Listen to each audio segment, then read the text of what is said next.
Welcome back to Vancouver, where we will begin with a little weather forecast brought to you by the Weather Network. It's not that cool, but it's a little overcast outside in Vancouver. Now, why is that important when we are playing indoors? That's because when it's nice and sunny out, the people of Vancouver are not as inclined to come inside to watch a football game, so this kind of helps them. They sold 22,000 before the game began. They're expecting a nice walk-up, and we're expecting a good game. And this is our first look at the defending Grey Cup champions, led by Wally Wano on national television. 12-6 last year, 1-0 after their win last week against Saskatchewan. The guy he hasn't beat is Greg Mons. Of course, they've only played twice, but Greg Mons has a 7-game regular season win streak going, and he did something that not a lot of coaches can say they did last week, and that's beat Edmonton in a home opener. It was 21 years the last time it happened. Mark McLaughlin and the Calgary Stampeders set to kick this ball off. Don Blair, the former Edmonton Eskimo, and Jimmy the Jet Cunningham are back there to receive for the Lions. A lot of anticipation in Vancouver for this one, and we are playing football. Here's Jimmy the Jet. Inside his 30, Cunningham looking for some room. He's got some up the sidelines. Cunningham with a nice little return to the 50-yard line. And that's where Damon Allen will begin with that BC Lions offense. They had a good week last week in Edmonton. Here's a look at the offensive line. It's a veteran line that was together all of last season. Hendrickson, Terrace, long-time BC Lion. And Damon Allen has plenty of weapons. The two new receivers, Jimmy Oliver and Jimmy Cunningham, and Rocky Henry, had good games last week in week 1, didn't they, Glenn? No question about it. They were go-to guys for this guy, which is a little bit unusual when they're in their first season. Here's a look at the setup for the BC Lions offense. The new guy is Don Blair, the big free agent signing out of Edmonton, wearing number 20. So there was a penalty on the play. That'll move it across midfield. And the Lions have first down from the 45. Damon Allen with a fake. He fooled everybody, and he's got a first down right off the bat. Little play action pass, gain of 13. Calgary Stampeders are going to be game planning to stop Robert Drummond. That's why that play worked so well. Defensively for the Stamps, well, in their front seven, they're led by their linebacking core. Alondra Johnson in the middle. Of course, last year was the Western nominee for the outstanding defensive player. The newcomer is Kevin Johnson right beside him. And in the secondary, it's an all-pro cast with William Hampton on one corner, Marvin Coleman on the other, and Kellogg and Davis playing the halfback positions. First and 10 from the Stampeders 33. The Lions moving already. Drummond, the lone man in the backfield. And he goes to Robert Drummond, and Robert Drummond's got some room. Took a whole bunch of Stampeders to finally wrestle him to the ground. Another first down for the BC Lions, a gain of 16 on the play. Good kick-out block by Scott Hendrickson at the point of attack. He's going to move to his right and watch the block as he seals Steve Anderson and then works up right here on the linebacker. Now that gives Robert Drummond a huge room up the middle, and Kevin Johnson's getting to know Scott Hendrickson early in this game. And that veteran offensive line opening a huge hole for Robert Drummond. They did so last week at Edmonton, and they're doing it very early in this game. And the BC Lions, they wanted to get off to a good start in front of their home crowd, and they've done just that, haven't they? They have, and they've done it with the running game. First Damon Allen running the football, and then Robert Drummond running it. This is an offensive line that's been together, like you mentioned, Dave, for a couple years now, and that helps, especially in the offensive line. You need a lot of communication up front. Scott Hendrickson, Jamie Terrace, Corey Mantika, Dan Payne, and Mo Elawanibi have all played together. It's first and 10 from the Stampeders' 16-yard line. Allen going to keep it. Flags down on the play. Jermaine Miles came off the corner. Looked like he got a jump. See whether he was drawn. No, he wasn't. So there's a penalty against the Calgary Stampeders. This has not been a good start for them. Damon Allen did a great job. Offside, Calgary, number 95. Still first down. Damon Allen did a great job of staggering his snap count. He shakes his head a little bit. Now, it's a penalty if it's too obvious, but Damon Allen just does it very subtly. Watch his head here on the snap count. Just a little bit of a bob there, and that pulled Jermaine Miles off. So now it's first and 5 from the Stampeders' 11-yard line. The drive gets a little bit of help. Allen out of the shotgun all by himself back there. Damon Allen's going to go for the end zone. Touchdown, Lions. Oh, boy. How's that for a start? Damon Allen's running was a key weapon there, and the running of Robert Drummond, and the BC Lions are up 6-0 right off the bat. Jermaine Miles makes 2 mistakes in a row. One, he's offside, and the other, he doesn't get upfield enough. That was an easy run for Damon Allen to get to the outside of the formation and hook slide into the end zone. Running the ball early, Damon Allen. That's what he has to do. Louis Pasaglia on for the extra point. As you can hear the crowd chanting his name, they'll tell you who's out there. And Lou does not miss Converse, so it's 7-0 BC, and we're less than 2 minutes into this ball game.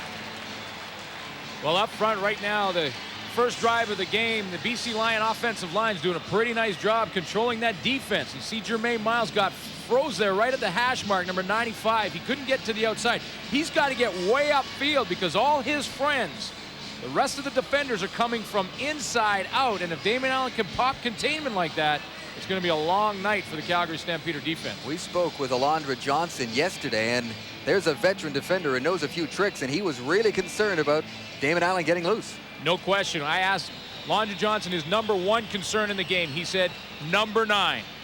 You know, you got a team with a lot of weapons in Robert Drummond, the receiving core that they have here in BC, and he says number 9 is our #1 concern. Damon Allen answered his critics last week at Edmonton. Believe it or not, the fans and media were on him a little bit after a sloppy 0-2 preseason, but he went into Edmonton, won the season opener on the road, mixed it up nicely with the pass and the run, got a big performance out of Drummond, and now he's on their side here at home with a touchdown on their opening drive. So now the Lions will kick it off. That's Brett Anderson. Set to return is Kelvin Anderson and Rock Preston for the Stampeders. And we'll see how the Stamps can answer that.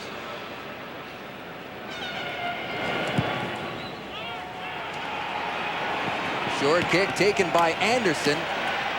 Kelvin Anderson looking for the corner, trying to get around Bo Lewis, and he's met by Dave Donaldson. So that's where Dave Dickinson will now begin for the Calgary Stampeders, and there's lots of eyes on this guy as he takes control of this offense. The 2 slots are the key. You saw Kelvin Anderson on that return, last year's Western Division most outstanding player. As for the O-line, the big chill left a big hole. Fred Childress is gone. Chris Williams is in his spot at right guard, and Jung Yul Kim is in at left guard, as Matt Dunnigan was talking about off the top of the show. And here's Dickinson. Those were his numbers from last week. He was openly critical of his performance last week, even though they won the game at home. Dickinson hands off to Anderson.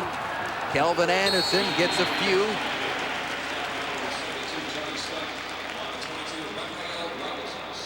Don Lindsay's defense and the BC Lions are led up front by David Benefield, who will line up at defensive end but will drop from that position. And Roger Harper, the newcomer, will line up at linebacker but will drop deep into the secondary a little bit as well. And that's the other safety in the 2-safety defense, Raphael Robinson in the middle, number 22.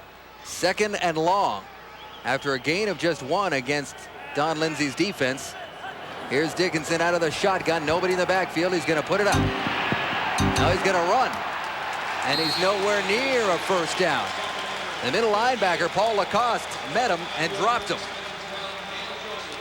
Well, Paul Lacoste is going to get the tackle, but Dave Dickinson definitely had plenty of time. And we talked about one of the concerns for the Calgary Stampeders was the play of their offensive line with Chris Williams in at one guard and Jung Yul Kim at the other, newcomers to the lineup. Jung Yul Kim, of course, was here last year, but didn't play a whole lot. They had lots of time on that play, but that's a concern for Calgary. That punt is whistled down. Somebody must have jumped. There's Scott McKenzie taking over for Tony Martino, who led the league last year in punting average. He's gone down to the NFL in Philadelphia trying to land himself a job. So Scott McKenzie's the new man. Scott McKenzie was serious about his opportunity in Calgary. To say the least. 8 months before camp, he was in two-a-days by himself. Here's Jimmy the Jet taking it at his 15. Trying that same side that he had success with on the last return, but no success this time. But the BC Lions have a 7-0 lead. You're watching the CFL live. Welcome back to BC Place, the Calgary Stampeders and the BC Lions. The Lions with a quick start, a touchdown on their opening drive, led by Damon Allen and Robert Drummond. They've made it 7-0 in a hurry. They got a 1st and 10, though, deep in their own end of the field at their own 14. Here's Allen. Keeps, little play action. He's going up into the air, and that one is complete. He's got a man, Jimmy Oliver. Jimmy Oliver is making the most out of his opportunity to get some playing time. Had a big game last week against the Edmonton Eskimos. 4 catches, 72 yards. And he makes a big one early in this game. He knows he's gonna get hit by William Hampton when he catches his ball. That's a minefield across the middle. And here comes, watch the hit he takes.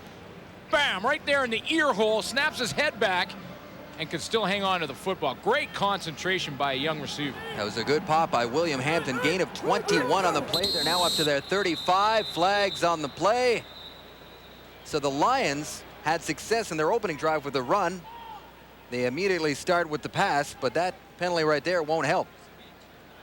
Now they'll have to go back and do it all over again, 1st and 15. But Procedure, BC number 64, still 1st down. Referee Ken Lazarick.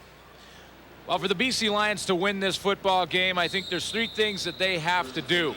Number 1 is they have to have success defensively on 1st down. They have to force 2nd and long for the Calgary Stampeders. They have to beat the blitz, something that Calgary did a lot of, and pound the drum. Give it to number 29. And here is the drum. Robert Drummond with lots of room across midfield. Oh boy, they are opening holes in that offensive line that you could drive a truck through.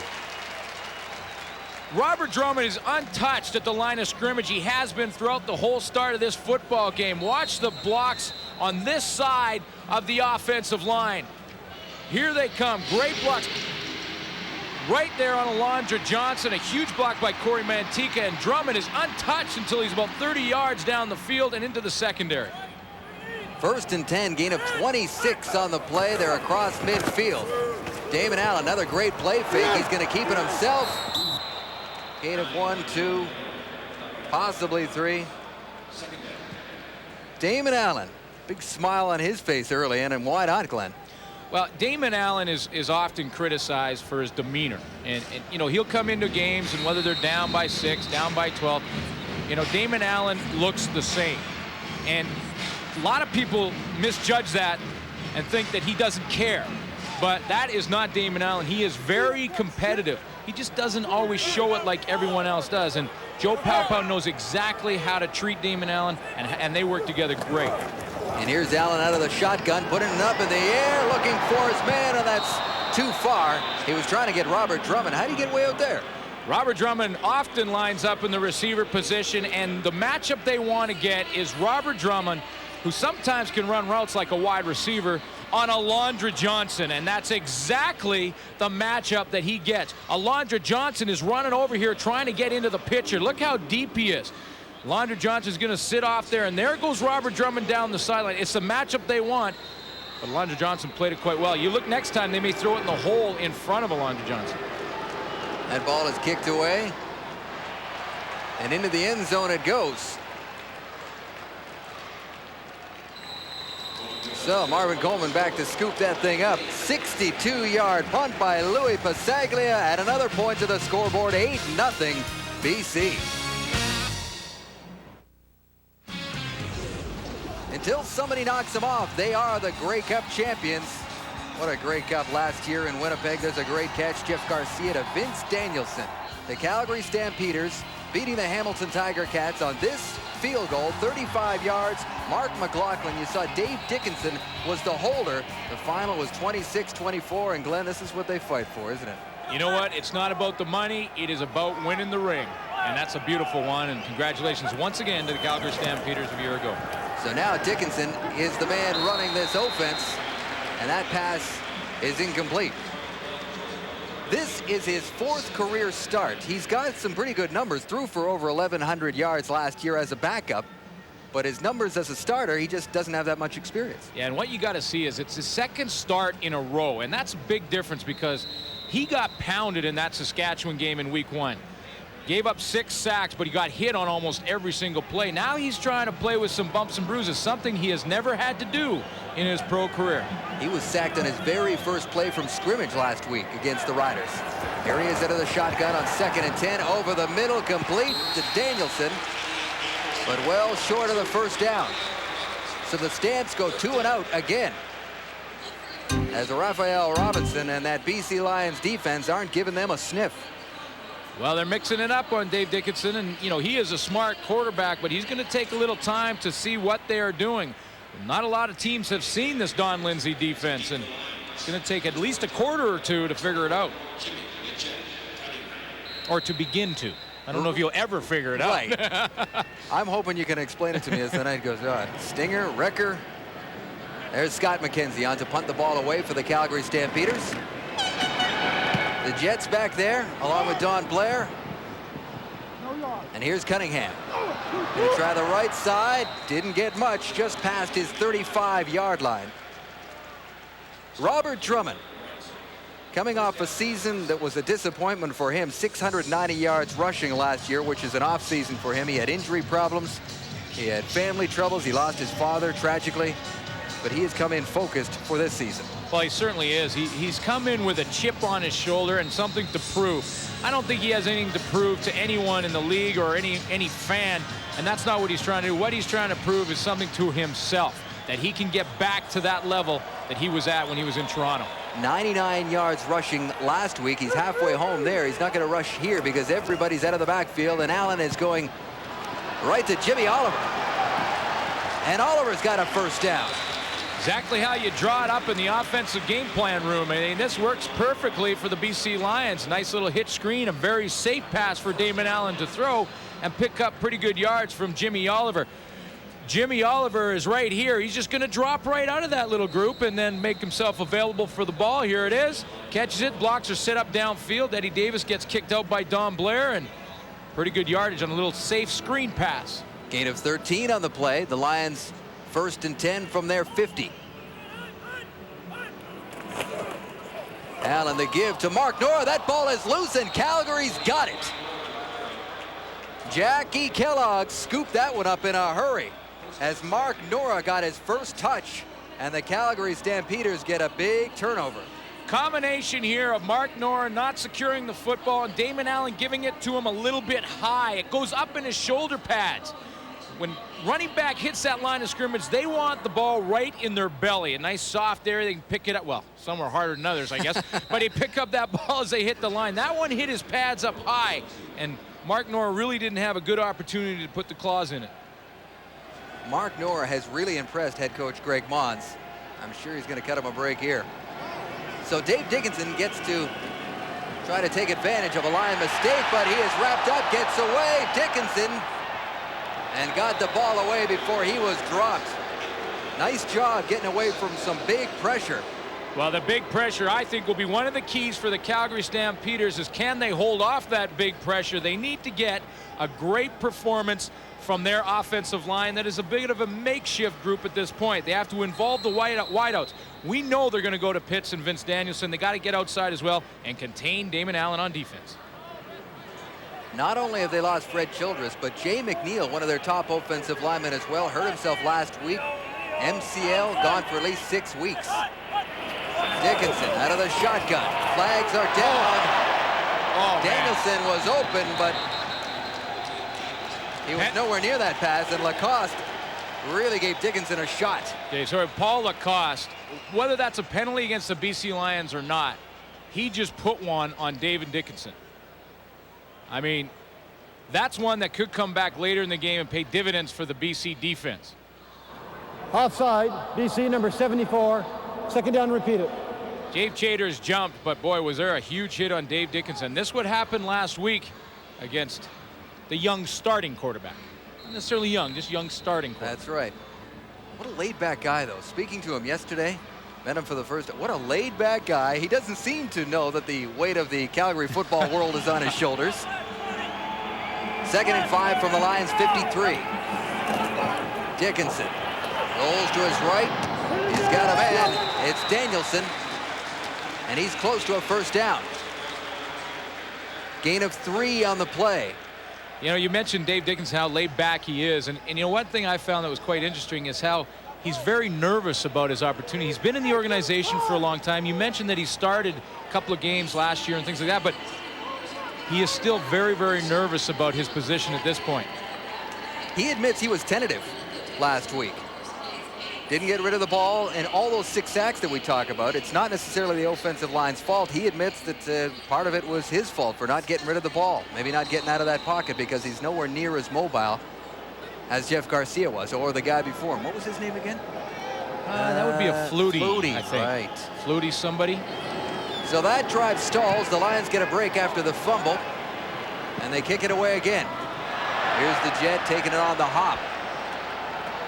Looking for the corner. Jimmy the Jet Cunningham's got a hole, and he got out to close to the 20-yard line. Gain of 10.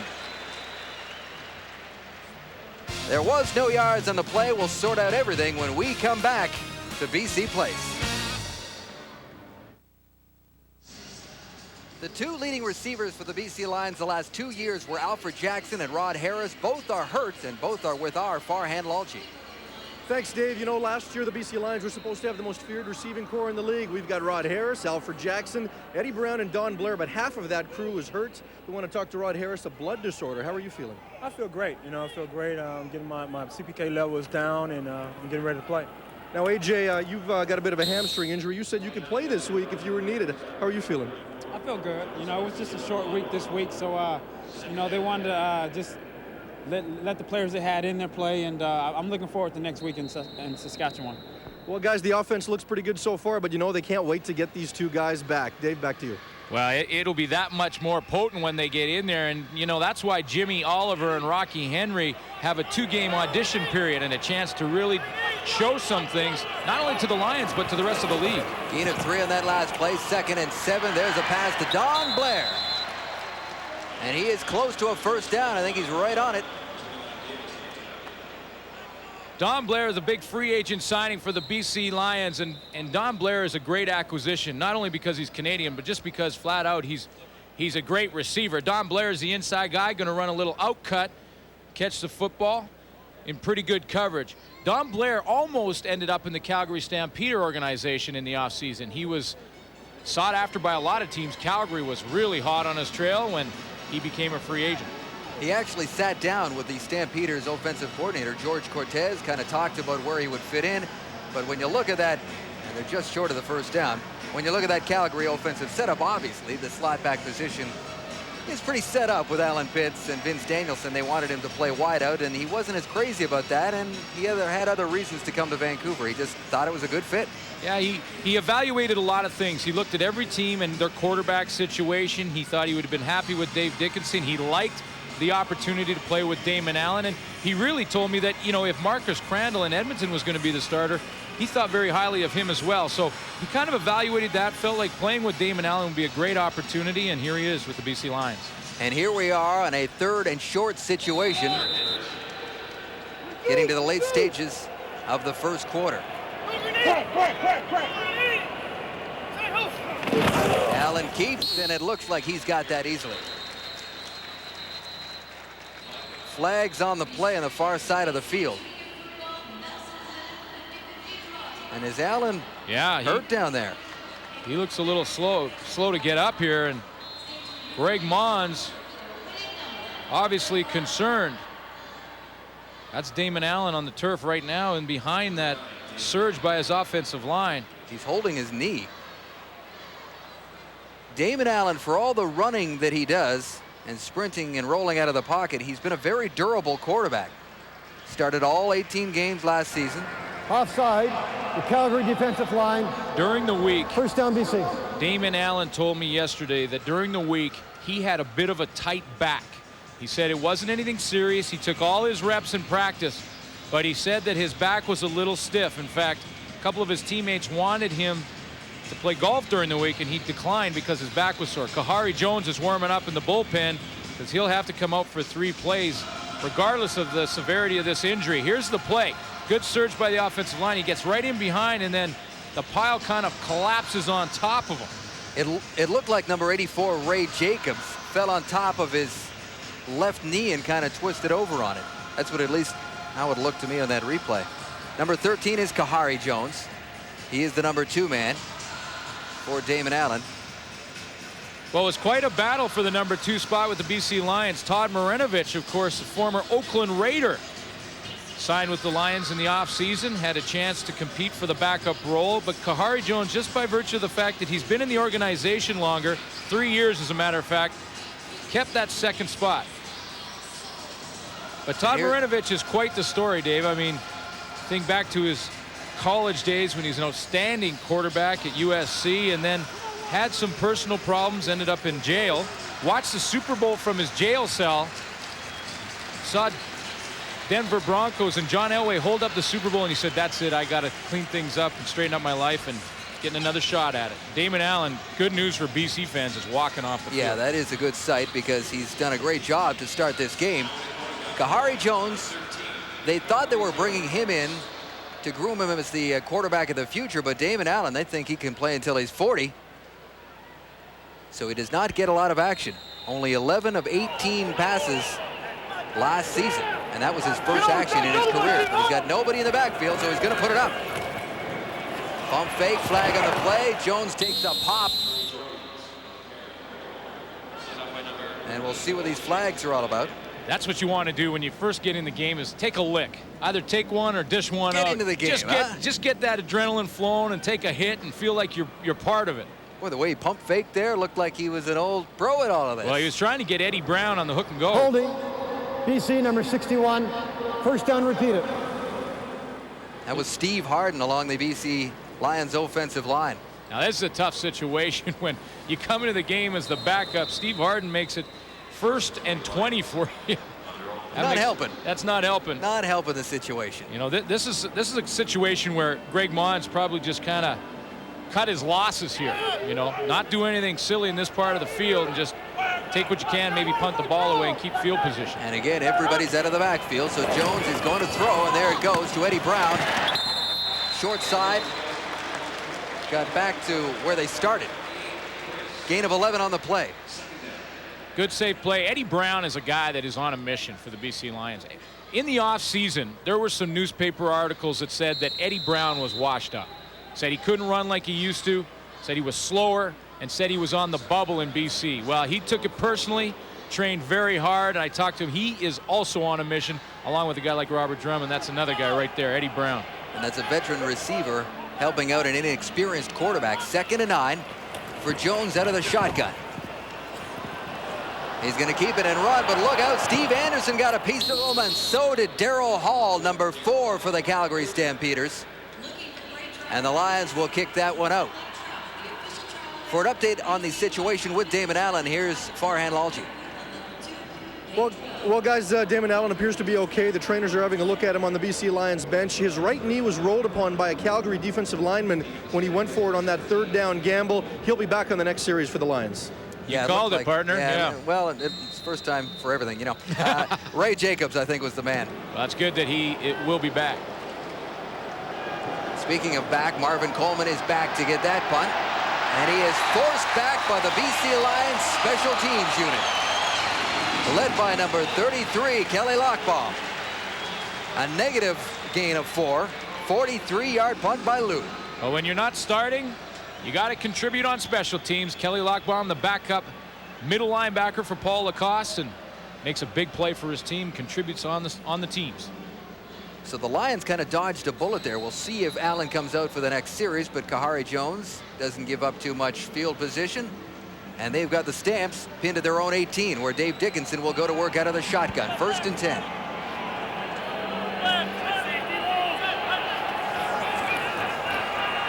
Dickinson looking for his man. He's got Travis Moore. He's wrestled to the ground. Reggie Carthon, the man who led the BC Lions in tackles last week, with 8 of them. Reggie Carthon, another off-season signing by the BC Lions, coming over from Winnipeg. And here's a guy that last year in Winnipeg was criticized, but a lot of people thought he faked an injury.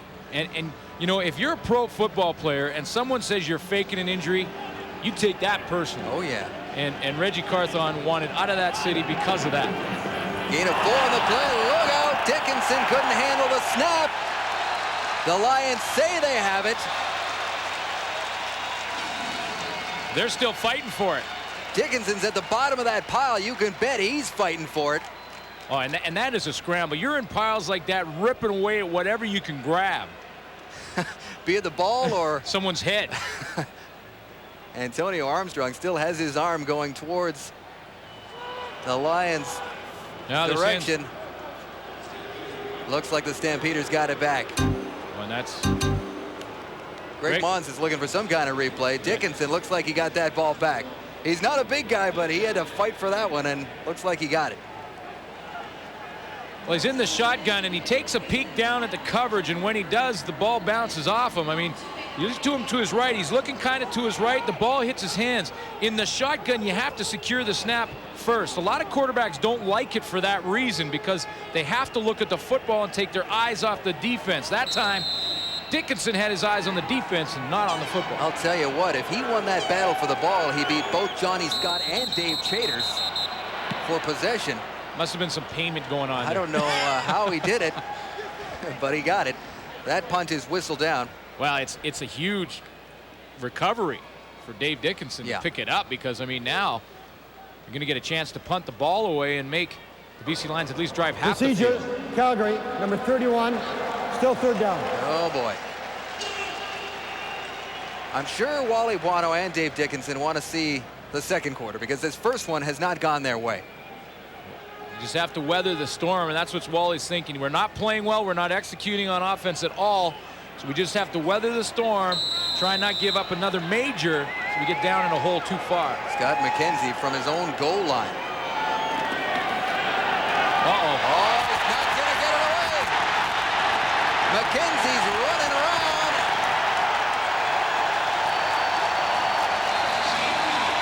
And the BC Lions special teams does it again. I would not want to be in the locker room at halftime when Wally Buono addresses his team. They are just not executing on offense or on special teams. Breakdowns up front. Scott McKenzie decides not to risk getting the punt blocked and give up a safety touch. Probably a good call, wouldn't you say? There were black jerseys all over the place. Well, good rush up the middle by Raphael Robinson. He was right in the face of Scott McKenzie, and yeah, a good decision. If he gets that one blocked, it's a major. He takes a peek, Raphael Robinson right there, and then goes back into the end zone, give up the safety. Now the BC Lions take the football. They get possession and the 2 points. But they get it in different field position, and Scott McKenzie saves a major. Yeah, there's really, I don't think he could have done anything else. He was not going to get a good kick away. Raphael Robinson with the big play there. Well, Lots of NFL experience with him. Yeah, I'm sorry, Dave. He did the right thing, though, by going back into the end zone. Give up the 2 points. Yeah. You know, if you go down on the 1 yard line right there, I mean, that's a guaranteed touchdown. And Lou's saying, yeah, I remember those days. That's Dave Easley, the special teams coach for the BC Lions, talking to Lou. You know, Dave Easley knows, he's been around this league for a long time, and he knows that when a new punter's in the game and he's backed up on his own goal line, that's when you send the house. You know, and that's what he did. Said, I'm going to put some pressure on the kid and see how he reacts, and Dave Easley got the reaction he was looking for. And you can really gauge, in my mind, you can gauge how a team is going by their special teams. I think the special teams kind of really set the tone for a football team. Absolutely, because the special teams, Dave, are all emotion. You play with your heart on special teams, and if you're pumped up, you're playing well on the teams. Jimmy the Jet inside his 20.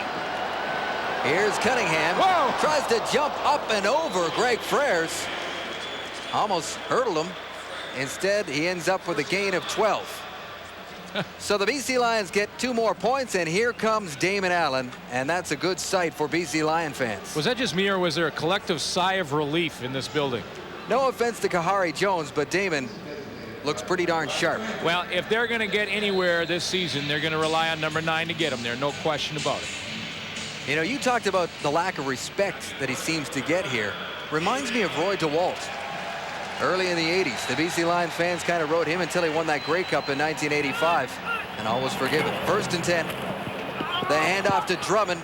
And he is driven hard by both Ray Jacobs and Alondra Johnson. You know, that's an interesting point, too, because you think back to a lot of the quarterbacks here in Vancouver, and a lot of them took some heat. I remember when, you think back to Jerry Taggy days and Paul Brothers and those guys. They were always under the gun. How old the are fans.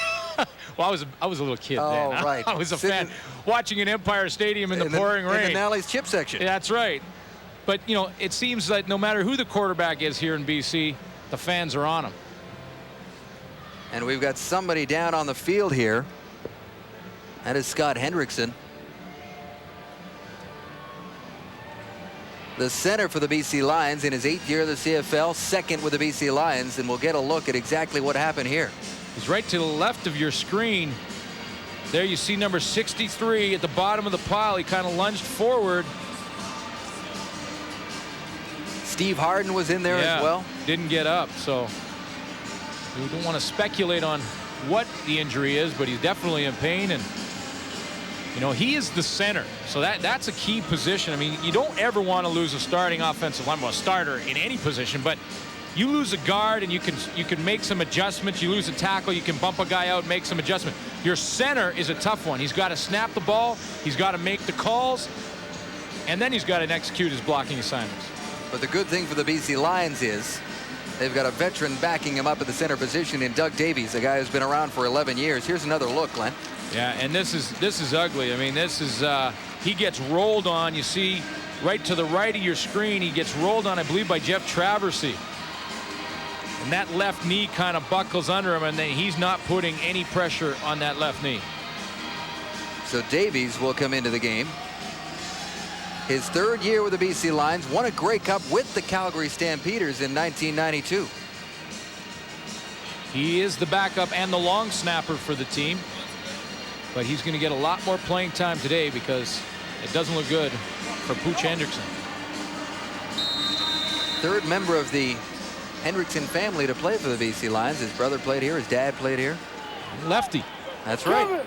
2nd and 7 from the Lions' 33-yard line. And we're getting down to the last few seconds of the 1st quarter. Damon Allen puts it up, looking for Eddie Brown. He's got him. Oh, boy. You know what? Damon Allen wanted Eddie Brown from start to finish in this play. He was looking over there because right now the Calgary secondary are giving Eddie Brown a ton of respect. I know they watched the film, and I watched the film from last week's game in Edmonton, and flat out Eddie Brown ran past everybody in that game. He didn't catch the ball, but he ran past everyone because he didn't see the ball.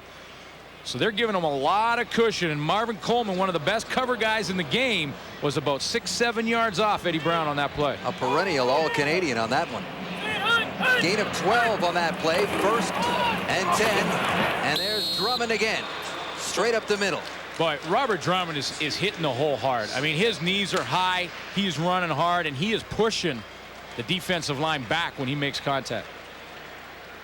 So that does it for the 1st quarter. It is 10-0 BC. They're jumping all over the Stampeders. Let's see what the guys have to say about it back in CFL control. You're watching the CFL Live, and we're at the quarter. Thanks, guys. 10-0 is the score as we begin the 2nd quarter. Bill Rochelle, the head trainer of the BC Lions, is over there looking at Hendrickson. He's in that big group. And, you know, Bill Rochelle's been around for 23 years with this team. He's seen a lot of stuff, Glenn, but he tells me, and I haven't actually checked this story out with Matt Dunnigan, but he tells me that the most bizarre thing he ever saw and that he's ever come across is Matt Dunnigan coming down with a case of beaver fever after drinking out of a stream. Okay. After drinking out of a stream. Yeah, you know. We'll have to check with Matt on that one. Check on that. On that one. 2nd and 4 for the Lions from their 51-yard line. Allen has got Brown, and they've got another 1st down. Now, the thing that I don't understand about that story is that when Matt was here with the BC Lions, he was a veteran. I mean, he was a starting quarterback. Right. So even if there is a big lineup, you know, at the water cooler, you'd think that him being the man and everything, he could just butt in front of the line and get a drink of water. He just struts in and it says, you know, guys, get out of the way. It's my turn for water. Right. Billy Rochelle. But no, he goes over to the stream. Did he get down on all fours? That's what I want to know. That's a mental image I don't want to think about. We'll ask him about it. 1st and 10 from the Stampeder 52-yard line. The handoff goes to Drummond. And Drummond powers his way for 4 more yards. The first quarter numbers are brought to you by Castrol GTX. -2 net yards for the Calgary offense. Now that is going to come back to haunt them, and I'll tell you why. Calgary has to put some first downs together in this second quarter, or they're going to have a very tired defense coming out in the second half, and then watch for this score to just balloon on them if that happens. I mean, look at the time of possession, almost double. Wally knows that his offense has got to get some first downs. They don't even necessarily need to score. They just have to give their defense a rest. David Allen with another first down. Gets away from some pressure, throws incomplete. Wally Buono, I'm sure he's not necessarily surprised, because when the BC Lions won 6 in a row to end last season, 2 of those wins were against his Stampeders. And one in Calgary, That's McMahon right. Stadium. And then he knows how potentially powerful this team could be if they all get going in the right directions. There's a lot of talent out there, and we have talked about that. We talked about it in the preseason, that this team on paper looks great. Now, will they put it on the field? And so far they have. Obviously a correction on that last play. The Lions are kicking away on 3rd down. And Marvin Coleman's going to let that go right out of bounds. So Dave Dickinson and the Stamps are pinned by Louis Bisaglia. We'll be back to Vancouver after this. Phone number to call if you're interested in some tickets. Dave Dickinson hands off to Kelvin Anderson, and he does not get far. Kelvin Anderson, 1,300 yards rushing. Last season, he was the Western Division's most outstanding player nominee. He had a pretty good season, but Mike Bringle had an unbelievable season. Yeah, unfortunately for Kelvin Anderson, there was a guy in the East that just ran for 2,000 yards. That's unbelievable. You know, I mean, when they know you're coming 18 weeks in a row and you still get 2,000 yards along the ground. But Kelvin Anderson, the key to their offense. Last year I did a stat on Kelvin Anderson. When he had over 100 yards, the Stamps won. Simple as that. Dickinson out of the shotgun on 2nd and long, going to the air, up the middle, and almost picked off by Roger Harper. Had it in his mitts, and Dickinson got a break there. And the Stampeders are 2 and out again. Roger Harper was so surprised that Dickinson threw it right to him that he dropped it. Roger Harper is one of the 2 safeties. He's the wrecker in the system for Don Lindsay. Sometimes he'll rush, sometimes he'll drop deep. That time he drops deep, breaks on the ball. The ball is overthrown, and it surprises Harper. Can't come up with the catch. He was looking for Travis Moore, so he's the wrecker, he's not the stinger. No, he would be the wrecker. Raphael Robinson, I believe, is the stinger. Now, what is the difference between wrecker and stinger? Terminology by Don Lindsay. Sounds like a couple of nicknames for some frat kids to me. The kick is off, and Cunningham's under it. Jimmy the Jet just across midfield, a gain of 6, and that's where the BC Lions will start. It's 10-0 BC at BC Place. 1st and 10 from the Stampeders' 53-yard line. Allen. Play action, rolls to his right, puts it up. And that pass was over his intended receiver. Let's go back down to the sidelines. Here's Farhan Lalji. Well, guys, the news is not good for anybody's knees here at BC Place Stadium. Scott Hendrickson was just wheeled off on a cart. He is out for the game, possibly longer. Torn medial collateral ligament in his left knee. They're going to check at halftime to see if he may have torn his ACL. He's definitely done for the night and maybe longer. The news is slightly better for Calgary outside linebacker Daryl Hall. He's got a strained right knee. He's currently icing it at this point, and they're going to reevaluate him at halftime. He's done for the half. We'll see about the rest of the game. Dave? Well, we'll see how this affects both teams. As you mentioned, the center position, a key one. Allen out of the shotgun, going deep, looking for Eddie Brown. Just a little short. The pass wasn't quite downtown enough for him. Well, I mentioned that Eddie Brown was running away from people in the Edmonton Eskimo game and didn't get the football. This time it was up there, and Damon Allen just couldn't quite throw it far enough. Now, give credit to the safety, Greg Frères, who gets on his horse, has to run through the official, and maybe just distracted Eddie Brown a little bit. But that ball, had it been a little bit further out there, was in the end zone. And he was behind the defense there, wasn't he? Bisaglia with the punt. Takes a couple of Calgary bounces. Flags are down. Who's got that thing? It's loose. Louis Passaglio was covering his own punt. And BC has the football back. Now, the officials are going to have to look at this one closely now because there's a flag on the field. Now, that could be the no yards call, but if it was Louis Passaglio that was in the no yards area, it's not a penalty. He is onside and therefore allowed to cover his own kick. He saw the shank a little bit, took off running, and he was the one who was at the point of attack. And special teams coach Dave Easley obviously saying that's a heads-up veteran play, and you don't get more of a veteran There's no than flag in the Louis play. Passaglio. Number 5, BC's the punter. There you go. First down, BC. There you go. Wow. Louis is in there scrapping for the football. Impressive knowledge of the rules, my friend. Well, I mean, Louis Passaglio, that's something you're not going to very often see out of a guy who's been in the league 24 years. But as soon as he saw the ball go off the side of his foot, he was gone. Got in there, scrapped it out of there, and got his team the football back. Huge play. How about that? Louis Passaglio turned 45 last June 7th, a month ago. And that's a big play right there. So the Lions take over at the Stampeders' 36-yard line, but you saw the flags, you heard the whistle. Somebody jump, Glenn? Well, lots of movement by the Calgary defense. They were sending everybody at Damon Allen on the play, and moving around. Procedure, BC, number 64. Still first down. But Mo Eloanibi is going to get called for drawing him offside. Big Mo Eloanibi playing the tackle position. You know, last year they made a rule change for Mo because he always used to anchor his left leg way back in the line of scrimmage and really bow that line back.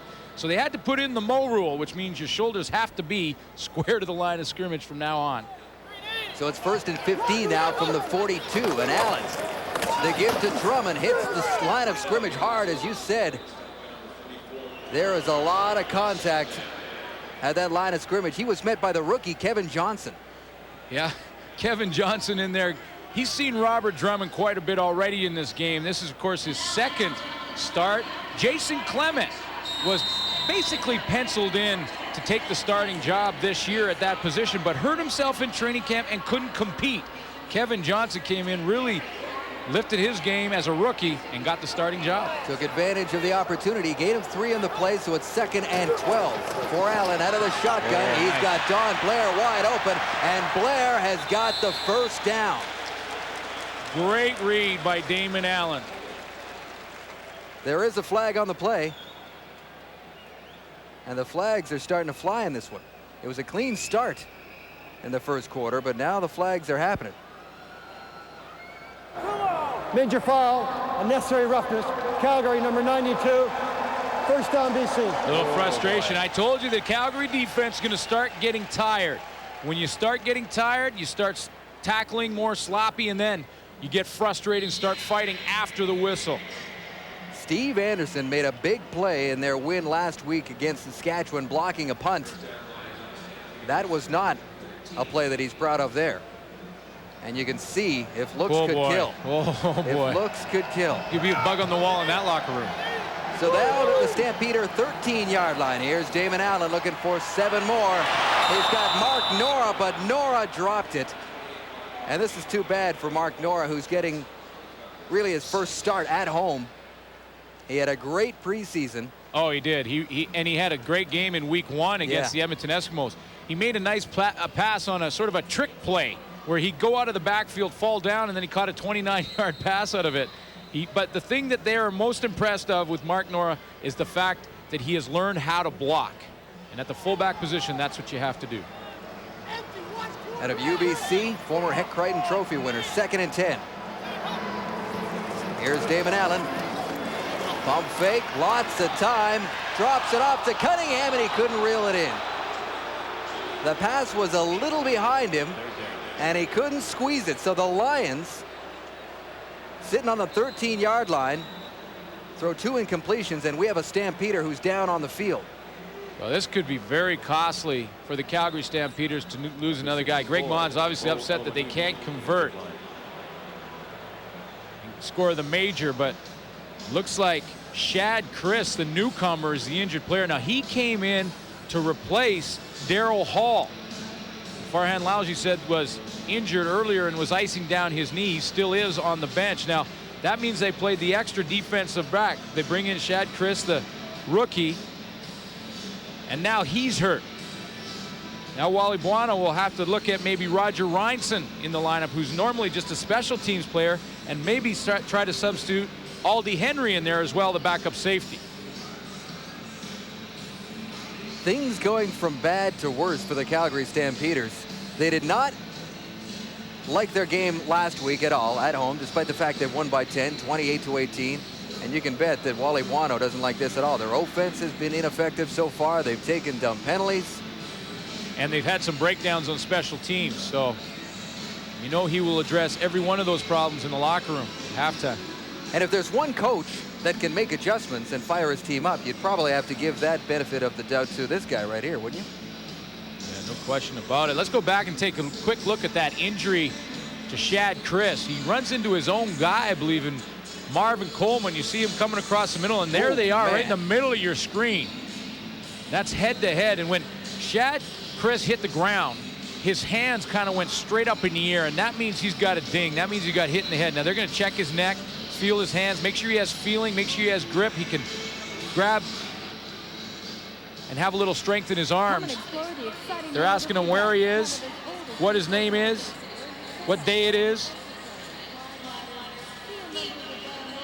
And Marvin Coleman is certainly, he's laid some hits before in his career, obviously. Yeah, but you hate that's this. not one you want to lay on your teammates, boy. Yeah, it really, you hate to do it because you hit your own guy and now he's sitting on the field. It's a tough situation.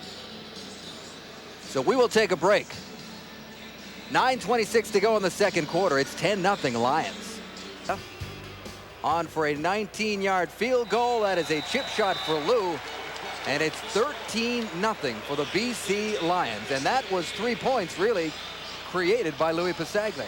Yeah, that was the Louis Pasaglia drive. He started it and he finished it. Big 3 points on the board for the BC Lions. Of course, he was the guy who got in the mix and recovered his own punt. And there's Shad Chris sitting down at the end of the Stampeders bench. He looks like he's okay. And hopefully we'll see him back out there. That's a guy that did not play football last year. The beginning of last season, he went to an NFL scout combine in Indianapolis. Did not have a good showing, said his head wasn't in the game, and decided to take the year off, and finally got a call from the Stampeders, and here he is. And his head wasn't in the game after the hit by Marvin Coleman either. No, but he's back. That's the injury side of the bench right there. Daryl Hull and Shad Chris, and that's the side of the bench you really don't want to get too close to. There is an awful lot of time left on this clock for Wally Buono and the Stamps, and he needs his team to turn this around. There's still over 9 minutes to go. It's not like he can wait for that clock to run out and get him into the locker rooms at halftime and have a chat. Still way too much time. They got to start executing here, don't they, Glenn? No question. They got to start executing. They got to eliminate some mistakes, eliminate some penalties, and it should be fine. They've got enough veterans that will be able to turn it around, including the one you just saw, Kelvin Anderson. Last week against the Riders, they had 7 new starters in their lineup from the Grey Cup game, and there's they got a couple of veterans back this week, like Jack Kellogg and Ray Jacobs. And there's Kelvin Anderson, bobbles it a bit, gets the handle, and Anderson's got a move on, gets to the 50, almost to midfield, a gain of 29 yards on that return for Kelvin Anderson. Well, so far the offensive line we talked about for the Calgary Stampeders has been a little suspect, but not from this guy. Rocco Romano playing in his 200th game. He's playing over there on the left tackle, and they will look to him for some leadership up front. He'll turn to Chris Williams and Jung Yul Kim and just try and help him out. You see Kim right beside him, say, don't worry about it. Just keep in it. I know you're playing against Johnny Scott and Dave Chaters, 2 of the best in the league, but just hang in there. We'll be fine. We'll come back in the second half after we regroup. Wally Buono says he's played some of his best football over the last 2 years. There's Dickinson with a play action. He goes into the air for Alan Pitts. We almost forgot about that guy. Well, this is an Alan Pitts play, too, because if he doesn't come back for the ball, it's going the other way. Bo Lewis was sitting there ready for the interception, but Alan Pitts comes back and fights for that football and comes up for it. And that's what a veteran will do for you. Here he is, and he'll come down and come back hard for the football. Watch how he turns and beats the defender back. See, Bo Lewis is coming up, and he comes right in front of him, 17, lying on the ground, picks up that football. Gain of 12 on the play. Flags on this play. Would you believe that's Calgary's first down of this ball game? Halfway through the second quarter.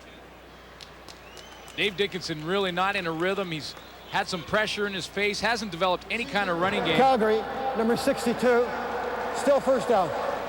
Hasn't developed any running game, and now down by 13, you almost have to dump the running game just to get back into it. So it's going to be that much tougher of a night for that offensive line, who are now just going to have to do a lot of pass blocking against a good defensive line in BC. 1st and 15 now, as the mental mistakes really take their toll on the Stamps. Dickinson out of that shotgun. More flags on the play. All over the field. That's Willis Marshall on the short side. Yeah, they're taking their turns in Calgary right now. That's what Wally's going to say. Listen, we are taking our turns making mistakes. And that time it was Alan Pitt's turn. It looked like to me he jumped offside. Can you believe this? The defending Grey Cup champion, sure, there have been some changes, but primarily this is still a veteran crew. And they just continue to make mistake after mistake. I'm sure Wally Buono can't believe it. He cannot believe it. I mean, this is a fairly veteran group out there. I mean, you would think that Dave Dickinson's cadence would be, by now the rest of the team would have it. There's a big advantage in this ball game. Offside, Calgary number 18, decline. Pass interference, Calgary number 32, first down repeated. Oh, man. Those aren't rookies making those mistakes. There's Calvin Anderson right there. You cannot go for a guy's legs in the open field. So now it's 1st and 25 from the 48 as they are going backwards. Dickinson airs it out. It's got Pitts wide open, and there's the big play that maybe can turn the tide for the Stamps. Well, this is a confidence builder for Dave Dickinson, and it took advantage of this Don Lindsay defense, because here is the downside to this defense. Your safeties are moving around a lot. And if you get caught in disguise, you can catch yourself too close to the line of scrimmage. Watch right here. We're a little close to the line of scrimmage at the safety position. By the time we get out of there, see Raphael Robinson can't get enough depth, and all of a sudden, Pitts is down the seam. A 29-yard gain, their best play of the game so far, no question. Somebody jumped again. More flags. Procedure. And just when you put one foot forward, you take one step back. Procedure, Calgary number 63, still first down. You're right about them taking turns. It's a new number every time, Glenn. Yeah, and that's another veteran offensive lineman getting a penalty. Ron Meyer. In his 5th year with the Calgary Stampeders from Rush Lake, Saskatchewan. 1st and 15. Look at the penalties. And we're not even at halftime yet. From the Lions' 38-yard line, here's Dickinson. Lots of time. He's got a man. Aubrey Cummings, far side. And Cummings runs into a lot of black and white as that Don Lindsay defense piled him. That's what plays into the Don Lindsay defense. So you got your 6 secondary guys playing down low around the line of scrimmage, sort of at the level that the linebackers play. They're messing around, showing some disguise, and then they drop to their positions from there. You get a short pass, you can rally to it. The weakness, if there is one, could be down the middle. We saw Pitts take advantage of it once. See if he can take advantage of it again, and they need a big one now. General manager of the Lions, Adam Reed, told me a couple of months ago he was very excited to land Don Lindsay to run his defense, and so far it's paying off. 2nd and 11. Dickinson going for it all. The pass is a wobbler, and it's not going to be anywhere near a Calgary Stampeder, and Dickinson was thumped. Played straight, 0 coverage, and what I mean by 0 is there's no deep help. The DBs are in one-on-one, and he gets the pressure. You have to get home, and I mean get home, get the pressure. Here comes David Benefield, and he gets quarked. Wow. Dave Dickinson by Chaters and Benefield.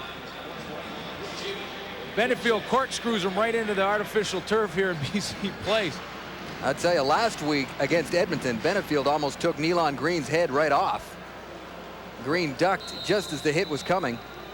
That time Dickinson could not get out of the way, and you talked about it already, Glenn. The physical pounding that he's taking, not only this week but last week, may take its toll because he's not necessarily a big guy. Here's Mark McLaughlin.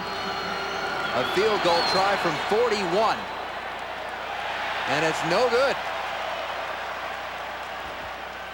So McLaughlin, who was perfect last week, 1 for 1 from 55, fails to get that one from 41. And when it rains, there is a roof on this place, but when it rains, it pours, and it's raining right now on Calgary's side of the field. Kicker went to talk about whether or not the hold was right, but David Benefield in this new defense by Don Lindsay is having a lot of fun because he gets to do a lot of different things. Benefield is going to come off the edge. He's right here. Sometimes he drops this way. Sometimes he gets a chance to go. In the past, Benefield has been a strict pass rusher. Now he's playing more like a linebacker. You know, when he went to San Francisco a couple years ago, they played him as a linebacker there. He loves that position. He thinks he's more natural at linebacker. So the BC Lions take over. Damon Allen at the controls, puts it up. Got Eddie Brown, and that's complete at the 50-yard line. Gain of 15 on the play. Eddie Brown got this one off the turf. That ball was thrown low and away so that only the catcher could get it, not the batter. Eddie Brown went down to the turf and picked it up. It's a great pass. Yeah, that's the only place he could throw it. And he put it right there. So it's 1st and 10 from their own 50-yard line. Brown's numbers. Allen hands off to Drummond, who's been quiet lately after a big start. Gain of 3. I mentioned earlier that Mark McLaughlin, the Calgary kicker, was good last week from 55. Check that. He missed, so he is now 0 for 2 so far this season. Well, he got a tough start, but sure finished strong, didn't he, last year? Oh, yeah. I mean, every kid's dream. I mean, even you're playing in the playground, you line it up, you go through the scenario. Okay, no time on the clock. Grey Cup on the line. I'm getting ready to kick it. Every kid does that. Mark McLaughlin got a chance to live it out last year. 8 of 9 in the playoffs last year. Here's Allen out of the shotgun, going for everything. Don Blair has got it. Ball's loose. No. But that is an incomplete pass. He had it. I thought he had it. He lost it. Yeah. He had it again, and then he lost it. It was the perfect read and a great throw because Calgary went with the safety blitz from Greg Freres. Damon Allen recognized it, and this is the end of the play. Watch how that ball is right on the money. Eddie Davis maybe gets his hand in there just in the nick of time to get that one out of there. Eddie Davis with 6 tackles last week. That was a big play because I think Blair was close to squeezing his mitts on that football, but Davis got his right hand around him and prevented the catch. That punt takes a Calgary bounce. Well, you think back to the Eddie Brown long pass that Greg Freres got there just at the end of it. That's right. Just about a yard short from 6 points there. And then the Don Blair, another 6 points. That's 14 points now that the Calgary Stampeders just barely avoided. And you were looking at a guy there, Greg Freres, who desperately wants to win tonight. He was a BC Lion this time last year. He was fired. I know a lot of players say they were released. He says, no, I was fired. I was canned. And he ended up playing for a Grey Cup champion a few months later. 1st and 10 from the Stampeder 33-yard line. Dickinson.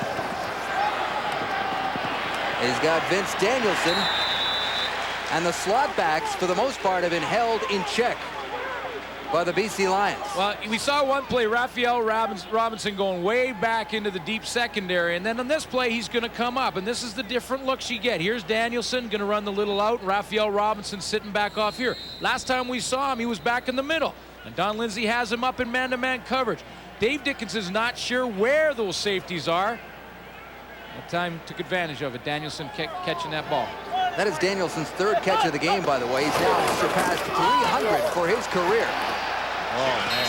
There's a pileup at the line of scrimmage. Kelvin Anderson had absolutely nowhere to go. Dave, Kelvin Anderson hurts a little bit more every time he gets hit because a couple of days ago, he had a wisdom tooth pulled. Now, I don't know if you've ever had a wisdom tooth pulled. I have. And I have too. So you know I was how heavily much that sedated, hurts. though. Oh, yeah. He missed one practice, went back practice the next day. He said, every time I run, I can feel it. Every time I touch the ground, I can feel it. He said, when I get hit in the side of the head, I'm ready to cry. And don't you cry, but we are going to take a quick break. 2:50 to go in this first half. We'll get this punt out of the way. Now we will go to break. It's 13-1 BC Lions over the Stamps.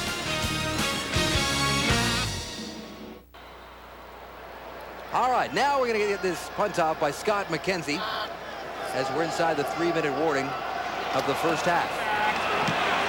More flags on the play. Cunningham gets it on the run.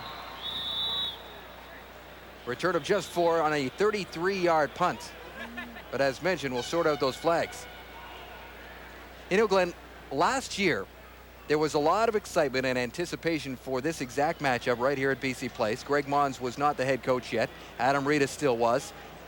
The Stampeders came in here on TSN and just embarrassed the Lions, 55-9. And I think, certainly the Stampeders aren't helping themselves, but I think a lot of these players remember that night. Offside, BC number 74. First down, Calgary. Yeah, there's no question that you remember those games. I mean, you remember the blowouts, and it doesn't matter if it's the next year, you want to pay them back. There's what happened last year. BC won the second 2 games in the series, but they took a pounding in August, and that's one of the reasons that Greg Mons is now the coach of that game. Adam Rita stepped down as head coach soon after. Mons took over, and the team kind of took off. Here's Dickinson with all kinds of time, but nobody open. He's going long. And he's got Travis Moore. Moore just pushed out of bounds inside the 5. When you have that much time, I don't care if you have an S on your chest in the secondary, you cannot cover that far from the field. Travis Moore comes all the way across the field. Dave Dickinson moves the pocket nicely. He's going to move to his right. He has Calvin Anderson open, but he wants more. He needs a big play. So watch him move to the right, buy a little more time.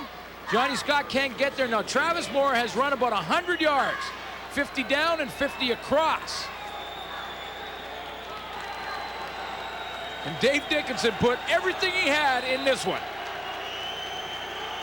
Come on, come up with it. Come on. Yeah. A 63-yard play by Dickinson to Travis Moore, and it's got the Stampeders on the doorstep at the 3-yard line. And they're going to talk this one over to make sure they take advantage, because to come away with anything less than a touchdown would really be a blow. So they've taken a timeout. Well, as poorly as the Calgary Stampeders have played in the first half, they are still in this football game in a big way. And I talked about Wally Buono wanting Dave Dickinson in the offense to weather the storm. Well, he's putting up some decent numbers, but he needs a 1 in that TD column, and he needs it right now. Because if he gets it going into the half here with 2:17 left, they're right back in it. You're talking about a 13-8 ball game, and they have played poorly in the first half. That's a positive for Wally Buono. He goes in at halftime, he says, boys, listen, you stunk the joint out, but you know what? It doesn't matter, because we're still in it. Let's go back and win the second half. If we win the second half, we win the football game. This game is far from over. Halftime is coming up, and we got our boys waiting to talk about it. At CFL Control, James Duthie, Chris Schultz, Matt Dunnigan. They'll be with you momentarily, but not before we see what happens here with Wally Buono's Stampeders. You saw the numbers for Dickinson, 129 yards passing. Half of those came on that one play right there. Now, Wally's not impressed, not even by that play. He wants 7 right now on the board. Give himself a chance in the second half. And give his defense a bit of a rest here. Yeah, well, that's a huge factor and a very good point. All right. First and goal to go from the Lions 3. Anderson in the backfield. Dickinson into the end zone. No good. Reggie Carthon stepped up and made a big play. It's a big play for 2 reasons. One, he obviously knocks the ball down, but 2, he's in a one-on-one, because on the opposite side of the field, Alan Pitts is being double covered. That means that Dave Dickinson knows right away where he wants to go. He wants to go to the one-on-one matchup, and that's Vince Danielson on Reggie Carthon. Makes a good break downhill, but watch on the other side of the field. Here's what Alan Pitts faced. Couple of defenders jamming him. He had nowhere to go there. Dickinson on second down. Looking into the end zone. Touchdown. Aubrey Cummings. And the Stampeders finally get themselves on the board. Well, this is Dave Dickinson's play because you know what he did? He stared right at Raphael Robinson and froze him. If the quarterback, when you're looking at the quarterback as a defensive back, you're trying to cover a guy, he looks right at you, your feet stop. Watch how Dickinson's going to stare down Raphael Robinson. He stares him. Right there, Raphael Robinson, 22, stops, and that's why Travis Moore cuts in front of him. McLaughlin on for the extra point. And the Stamps are within 5 after the Aubrey Cummings touchdown. And you know, this is his flag on that play, by the way. That is his second career touchdown. Both of them have come against the BC Lions. One last year was a 67-yard play, a pass from Dave Dickinson, and now tonight when his team really needed it, he makes it a 5-point game. Well, here was the penalty on the convert. Unnecessary roughness, Calgary number 64. Unnecessary roughness, BC number 74. Offsetting, kickoff will take place at the 35. Here's another look at the touchdown, and talked about Dickinson freezing Raphael Robinson. He's going to stare him down, look right at him. He stops his feet, and that's why Cummings gets in there and picks up the touchdown. Watch the celebration, because as poorly as he's played and as poorly as this offense has moved the football, he's still in it, and he knows it. And that's a huge momentum shifter for his team going in at the half. Now, there is still time, and Damon Allen gets the ball in his hands for one more crack at it with 2 minutes left. Dickinson's been a winner wherever he's been, which is mainly just Montana. And he's won here as a starter in relief of Jeff Garcia. You'll remember last year, early on, he started in place of him against the Winnipeg Blue Bombers, threw for 5 touchdowns, ran for another. He can handle the pressure, and even the early adversity, he seems to have been rolling with the punches and, as you say, Glenn, weathering the storm. Jimmy the Jet gets under it at his 25. Cunningham goes straight up the middle. See, you see that? You see their special teams? Now they're fired up. Oh, yeah, that'll lift you up. After a big play to Travis Moore, and then the pass to Aubrey Cummings. Penalties all of a sudden balancing out a little bit. No question. The Lions had a penalty on third down to start the drive over again for Calgary, and then Dave Dickinson found Travis Moore on the deep one, and then Cummings in the end zone. So it's 13-8, just about 2 minutes to go here.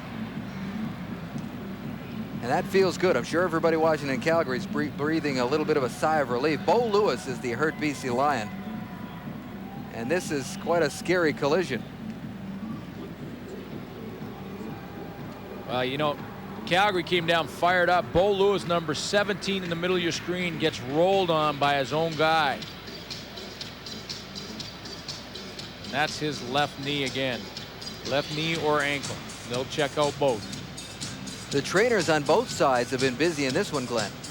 I think it was Brett Anderson, number 8, was the man that rolled over on him.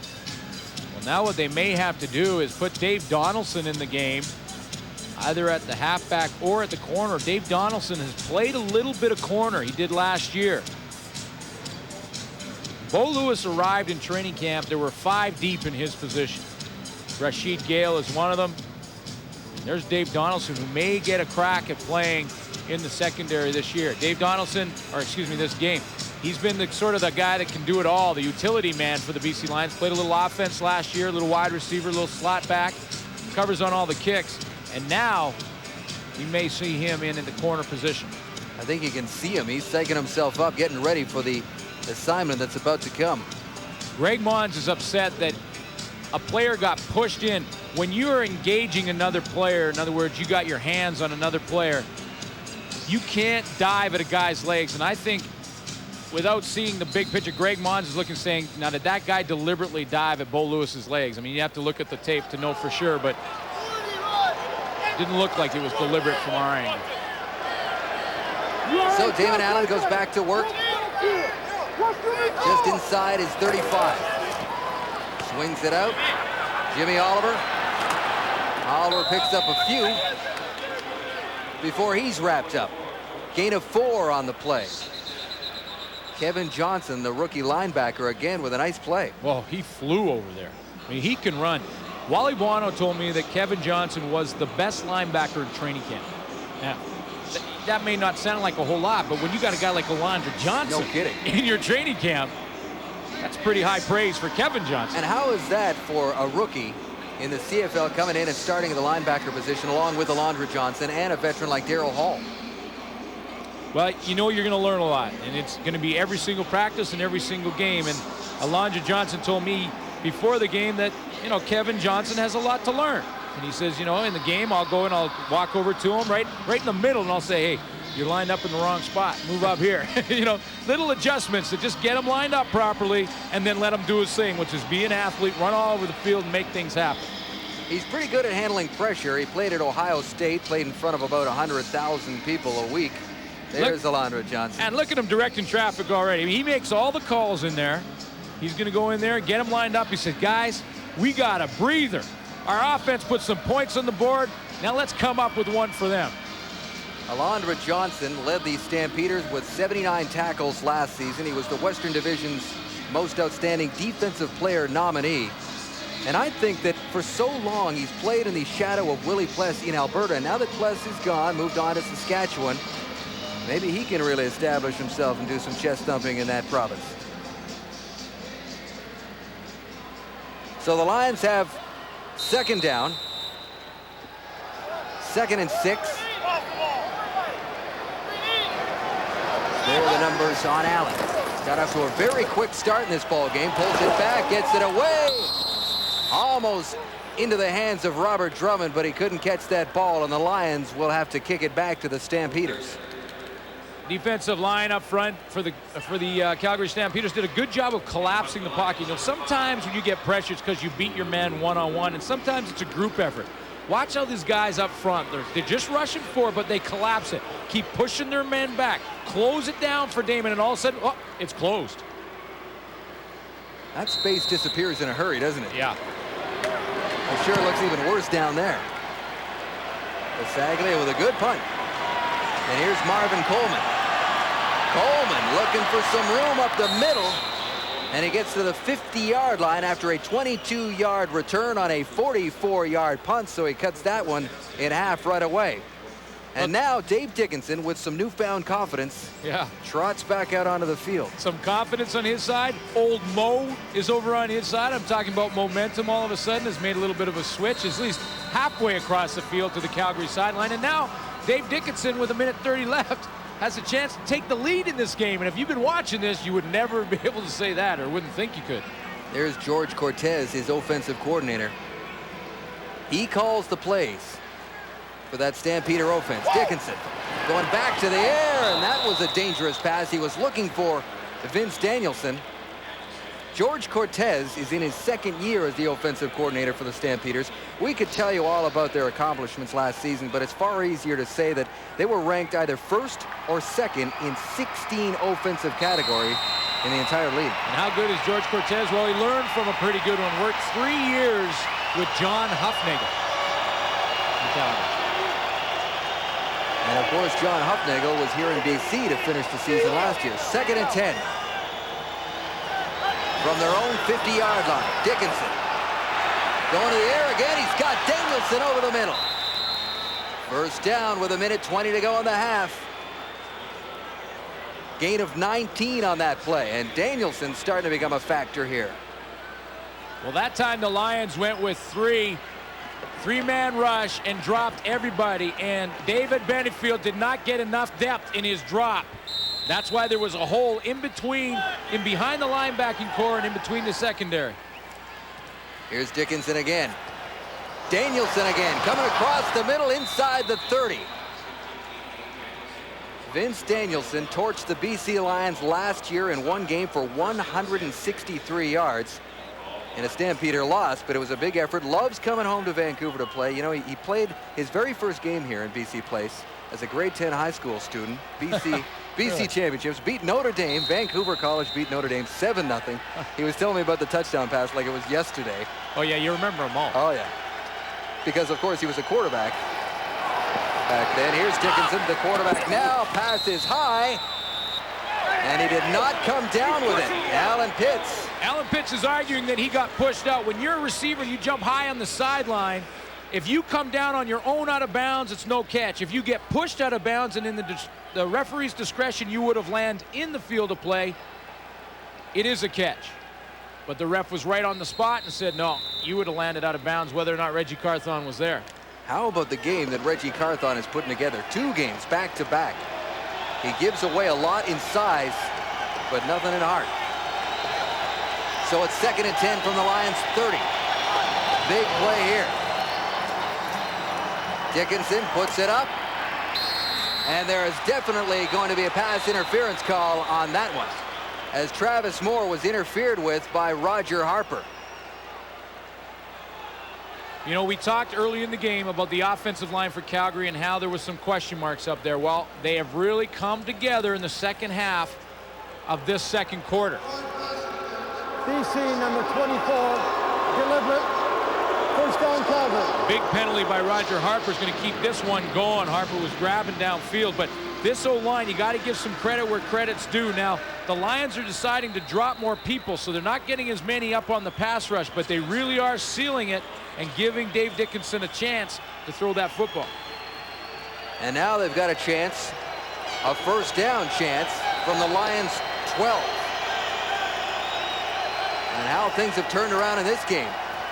Dickinson going into the end zone, and it hit the uprights. It hit that big yellow person standing right in the middle of the... Well, that's the guy. That's the one cover guy the quarterback doesn't read. No. You know, he looks, okay, I see safety, I see halfback. Okay, there's the linebacker. I throw it. Oh, I didn't see the goal post. You know, I mean, you could go over and say to Dave Dickinson, oh, come on, I'll give you, you know, I'm buying lunch if you can do that one more time in 3 throws. I guarantee you it's going to be tough. It's a nice play by the goalpost. All right. Another crack, 2nd and 10. Glenn says he cannot do that again. So don't be afraid to go over the middle. He's going right back into the end zone. He's got Anderson, and the pass was too high. He's going to want it back, too. Ouch. You know what? He's going to want it back for 2 reasons. He ran in there, and he had room to run. I mean, Dave Dickinson is obviously not the Jeff Garcia when it comes to running the football. But he had room up the middle, decided to dump it off to Calvin Anderson, and then threw the ball high. Here's the throw. That's a little high for the running back to come down with. But watch Dave Dickinson on the play. I mean, he had some room up the middle. Here he comes. He pops up. Now, he could still be running. The closest guy was Antonio Armstrong, and he was about 4 yards away. Anderson, 5'8", needed to be about 6 feet to get that one. Field goal try by McLaughlin from 19. And he has his first field goal of this 1999 season, and he has the Stampeders within 2. Wow. That is amazing. I mean, you think of how much the BC Lions have dominated play in this first half. See the score like that, boy. And Greg Mons is going to say, you know, think back to those long ones. Don Blair and Eddie Brown. A couple of plays here and there, a couple of penalties that kept the Calgary drive alive, and now he's got something to talk about at halftime. And he likes to talk. Greg Mons. He gets fired up. Hey, I'm telling you, it doesn't matter who you are. You could be a 12-year veteran in this league. If you're not playing well, he's going to tell you about it. He's going to rip you. And you know what? Wally's the same way. So 36 seconds to go in this half for David Allen to work with. And there's the handoff to Robert Drummond, and he is busting loose. Now Damon Allen on that play alone has a chance to manage the clock and come away with some points. He didn't do it well before the half in the Edmonton game. He lost the time and didn't get a chance to kick a field goal. He's learned from that. Now he's going to get in the hurry-up offense after a big play by Robert Drummond. Try and make 1 or 2 more first downs.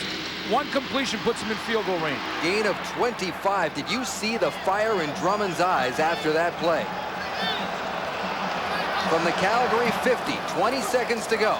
Allen to Don Blair, complete. Now you got to get up on the ball again. You're in 15 seconds now. An 8-yard gain. Now, this is exactly what happened last week, Dave. Yeah. Damon Allen let the clock run down. He didn't get a chance to kick it. Now, you know Joe Pow remembers that. Now, he's out there saying, manage the clock. Make sure you get this playoff with a chance to kick the field goal. It would still be a long field goal. They're not going to have time. They're doing it again. Yeah. He's got to get that thing out. Now they're going to call a timeout. Yeah. They had the timeout. They took it. And that's really all they're going to have a chance to do is kick the field goal. You have to do that. I mean, that's a smart decision. Why the coaching staff, Greg Mons and Pow were upset is because they wanted that play executed. They wanted one more crack at it to get a little closer for Louis Pasaglia, or to maybe break a tackle and score a touchdown with one more play. Now, Damon Allen didn't get the play called in time. He's going to have to get up on the line of scrimmage. They're likely going to have to try for the field goal. Now, they may give her one more crack, but 7 seconds. Looks I don't know if they can get one play off in 7 seconds. They must feel that maybe Lou doesn't have it in him. I don't know. I hate to say that. Lou's going to give me heck for saying that. But it would be about a 50-yarder. It's a tough one. I mean, that's a tough one for anyone. So, you know, one more play, probably a quick out to the sideline, something quick. 2nd and 2, which doesn't really mean a whole lot here. There it is. Pass is tipped, incomplete. 3 seconds to go. So they do get a playoff. They will get a shot to kick a field goal. That was the play. Quick out to the sideline. It was knocked down, so it wasn't executed. So now this becomes a tough kick for Louis Pasaglia. Remember, the BC Lions in this formation, field goal formation, have a whole bunch of offensive linemen up front covering the kick. If this kick does not go through the uprights, Marvin Coleman back there has a chance to return it. And all he's got to do is beat some offensive linemen. But Marvin Coleman has not returned any return for a touchdown in 3 years. Here he goes. He'll get a chance here. Looking for the outside. And he's not going to get it. There are flags on that play. The kick from Louis was low all the way. All kinds of flags happening here.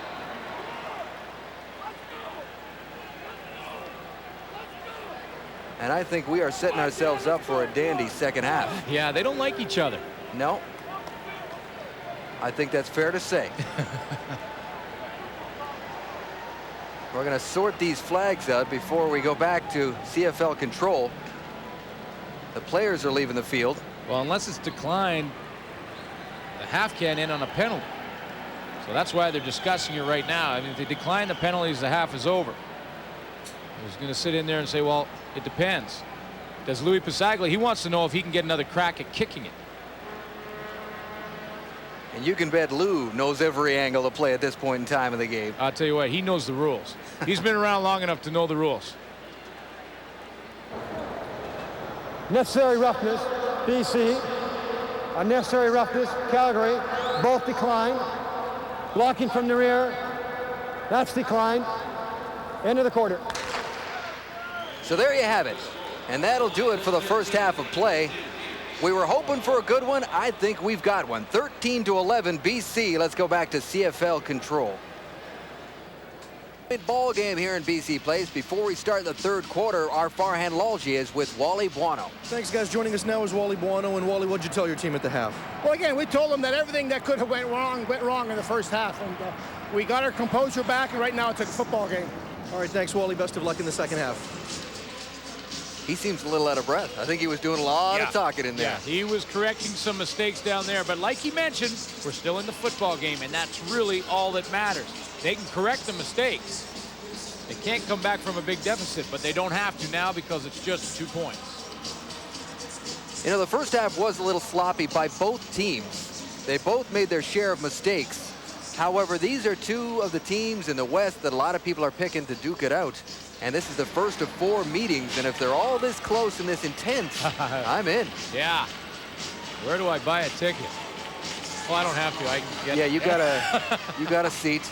But I would buy a ticket if I didn't have this seat. That's nice of you.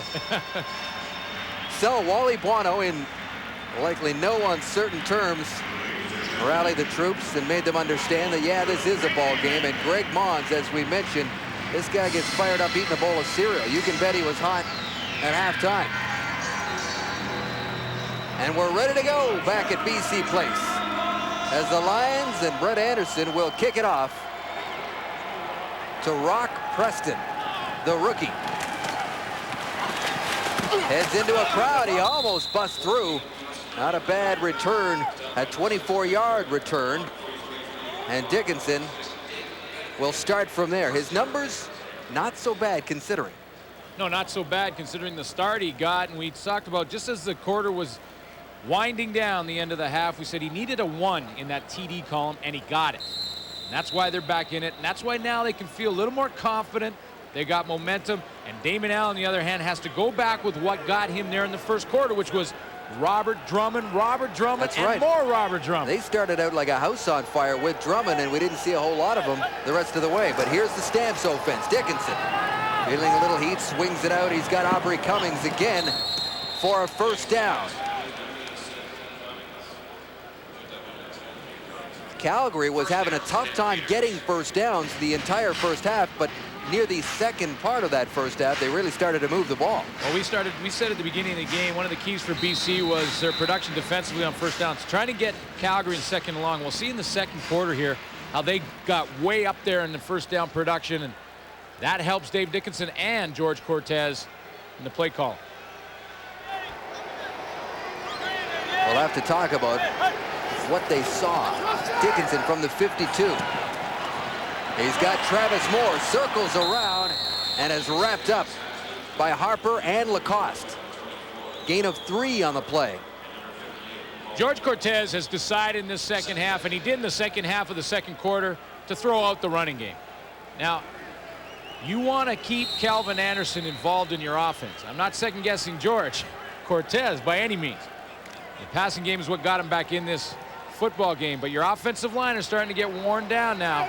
They have to pass block every play. Calvin Anderson has to stay involved. And he can catch the ball out of the backfield. 600 yards receiving last year. Dickinson with everybody out in the rebel package. There's Alan Pitts. And there's another big gain for the Calgary Stampeders, who definitely look like a different team, Glenn. They look like a different team, and he's still getting protection, even though that offensive line in Calgary has to continue to pass block, stay on their heels. Dave Chaters is getting mad and starting to throw some right hooks. David Benefield can't get in there, and Dickinson has a sight line to hook up with 18. And if he gets those slot backs hot, look out BC. First and 10 from the 23. Dickinson again, a high pass. He was looking for Pitts again, but he couldn't haul that one in before the defense came. Remember, just before the half, the BC Lions lost Bo Lewis, their corner, number 17, to injury. Got his knee rolled on a special teams play. Well, the way they're counteracting that now is just like we mentioned. Dave Donaldson is in the game. Now, what they've done is they moved Dave Donaldson into the halfback, and he'll play beside Eric Carter in the substitution. Second and 10. That was Danielson on that last play. Again from the 23. Again with that rebel package. Here comes the heat. And Dickinson is down. Antonio Armstrong was in there. Herman Smith was in there. And they get to Dickinson again. Well, that's what we talked about. Now, you get to pass block every single play. See how you have to rock back and catch the blows? Antonio Armstrong off the edge was untouched. He ends up cleaning up. But that's going to start wearing you down. You need to fire out every now and then if you're an offensive lineman, and Don Lindsay knows it. He's going to keep coming with some pressure, keep telling those guys and reinforcing the D-line that, hey, guys, keep coming, pin your ears back. Get them on their heels. It'll pay off. So McLaughlin comes in where he will try about a 33-yarder for the lead. And it is good. So the Calgary Stampeders have rallied. Down 13-1 at one point. They now lead the ball game 14-13. Have taken the lead here at BC Place, 14-13. Damon Allen will try to respond. The most experienced starting quarterback in the league. But right now it's Dickinson looking like the veteran weathering an early storm and leading his team back. There you go. That's what you do. They went right back to Drummond. They heard you. There's a lot of injury updates to give you. Let's go down to the sidelines to Farhan Lalji.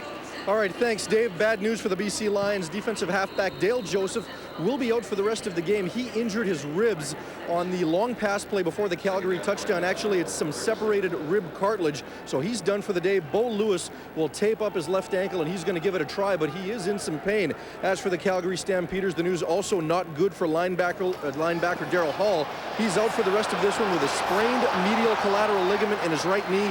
He will have an MRI tomorrow, Dave. There's a big play to Rocky Henry. The second-year man, the slot back, gain of 13 on the play. So lots of injuries and lots of lineup adjustments, Glenn.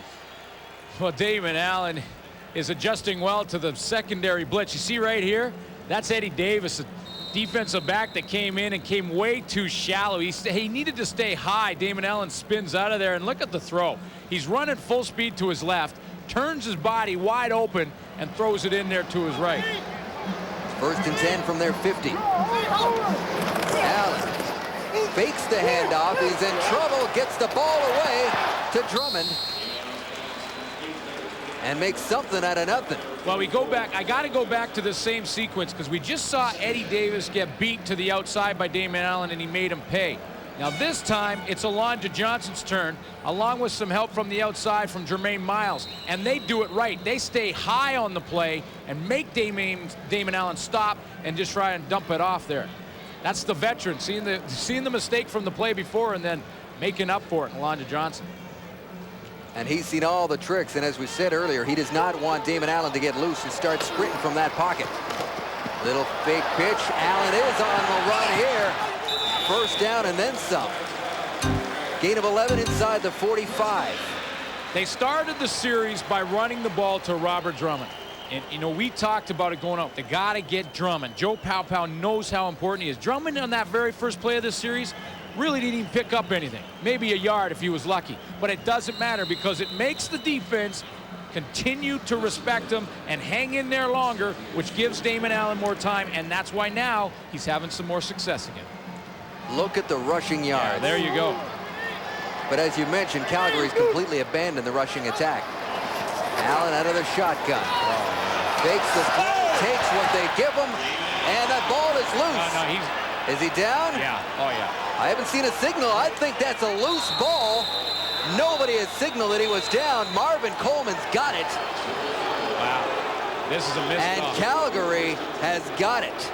The fans are booing, and I believe they have a right to. Greg Mons about to jump on the field. The ground can't make you fumble. And that's exactly what Damon Allen is telling him right now. So Ken Lazarick will huddle with his crew. You know, they may overturn this call. We'll give you another look at it, and you be the judge. Does the ground make Damon Allen fumble? Bounces to the outside. Now he's got control of the football. He hits the ground and out it comes. That is no way a fumble. Both knees were down. Yeah, they were down. He hits the ground with that football and it pops out of there. And guess what? They're giving it to the Calgary Stampeders. Damon Allen cannot believe it, and neither can I. They were moving. They were about to answer after the Stampeders, or looking like they were going to anyway, after the Stampeders took the lead in this ball game. But that's a big break for the Stamps, but calls like that happen. Wow, this is the bottom crucial. line is you got to bounce back. You got to put it behind you. And as a player, you do, but I mean, you look back on a few plays and you hate to have the refs control one of them. You know, I mean, it's one thing if you drop a pass and say, well, we should have, could have, would have, right? It's another to have the refs take one from you. And yes, they're human too, and they make some mistakes, but there's, you know, enough of them out there that at some point they got to huddle up and say, boys, that one hit the ground. Greg Mons, as you saw, is having a tough time letting this one go. We have an injury timeout. We'll sort it all out for you when we get back. It's 14-13. You're watching the CFL live. The look on Damon Allen's face kind of says it all. He's not happy with the call that gives the ball to the Stamps, and here's another look. He has good reason to not be happy. Here's the fumble, or what they're calling is a fumble, and it's not a fumble. Simple as that. Look at this. He's down, he hits the ground, the ball comes out. But it's history now. The Stamps have it.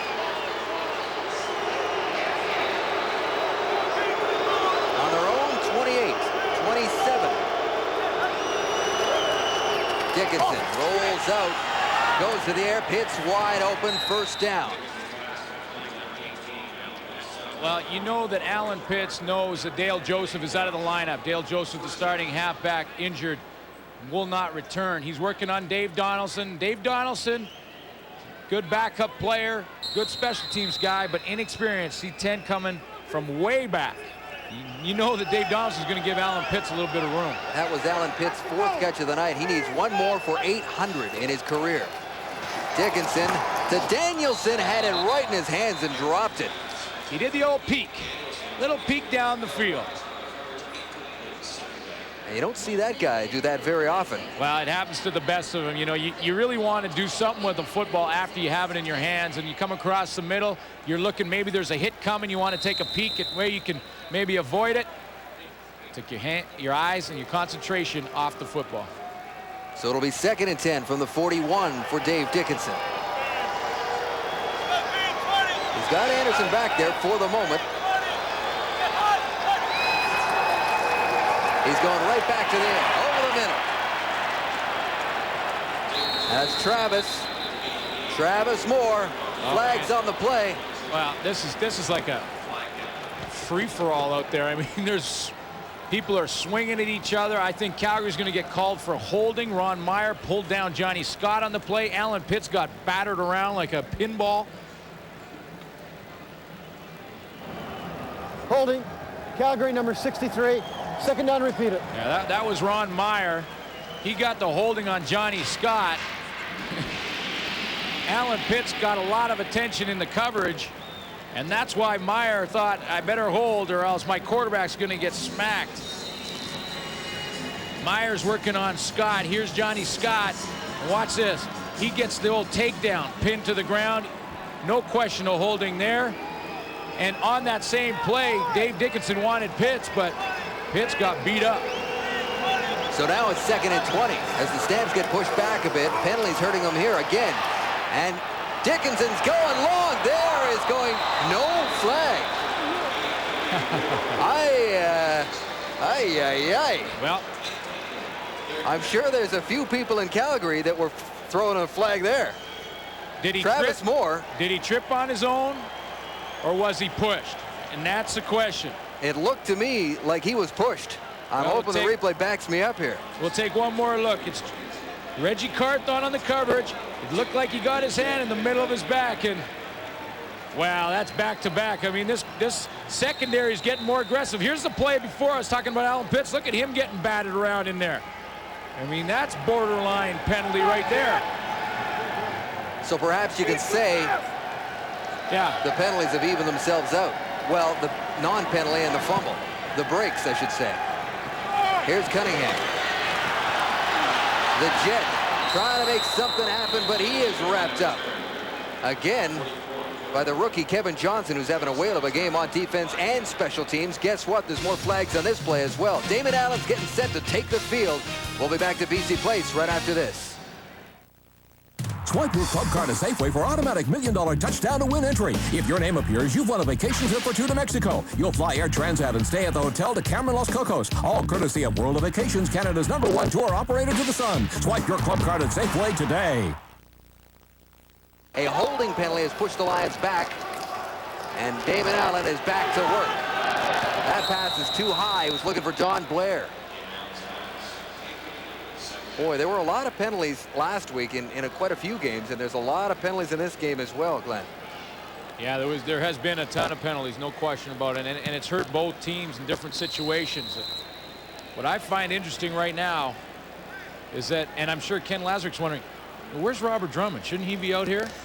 And you know what? He's not in that offense right now. He wasn't on the first down either. In fact, there's nobody in the backfield. So Allen's got a bunch of options here. Up the middle, wide open. He's got Rocky Henry.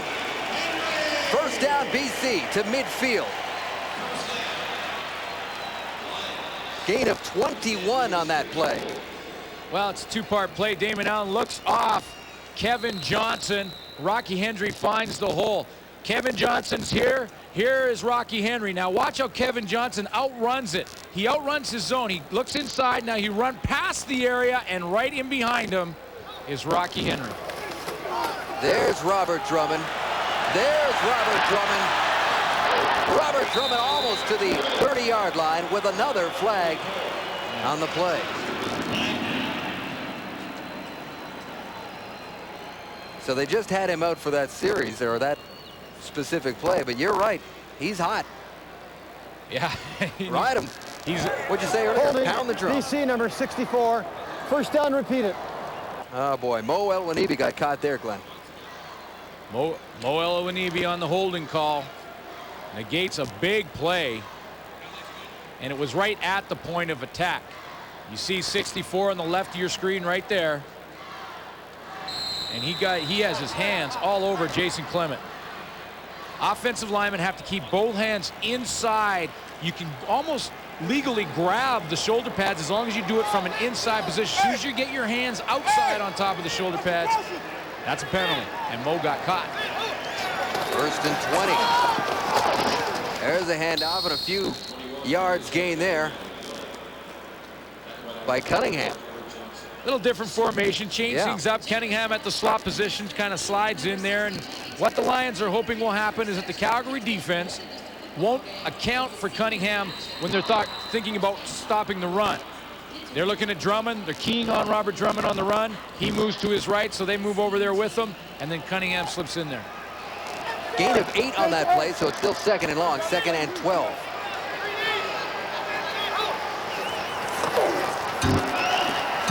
Allen feels some heat, and he is wrapped up by A.J. Alondra Johnson got him. You know, and this is where Allen takes a lot of criticism. You know, he's sitting there holding the football, and you're wondering why. Well, down the field, he had no one to throw to. And that is a veteran quarterback. And when you don't have anyone to throw to, don't force it in there and have a bad interception come the other way and give the other team momentum. Damon Allen had some time. Calgary was coming with a bit of a blitz. Here's Alondra Johnson, who is going to come on the blitz. But watch Damon Allen. He sees downfield. He's got some time, but no one is there. Good coverage everywhere along the field. Alondra Johnson gets home. Marvin Coleman backed up to his 15 after the Louis Pasaglia 51-yard punt, a return of 11.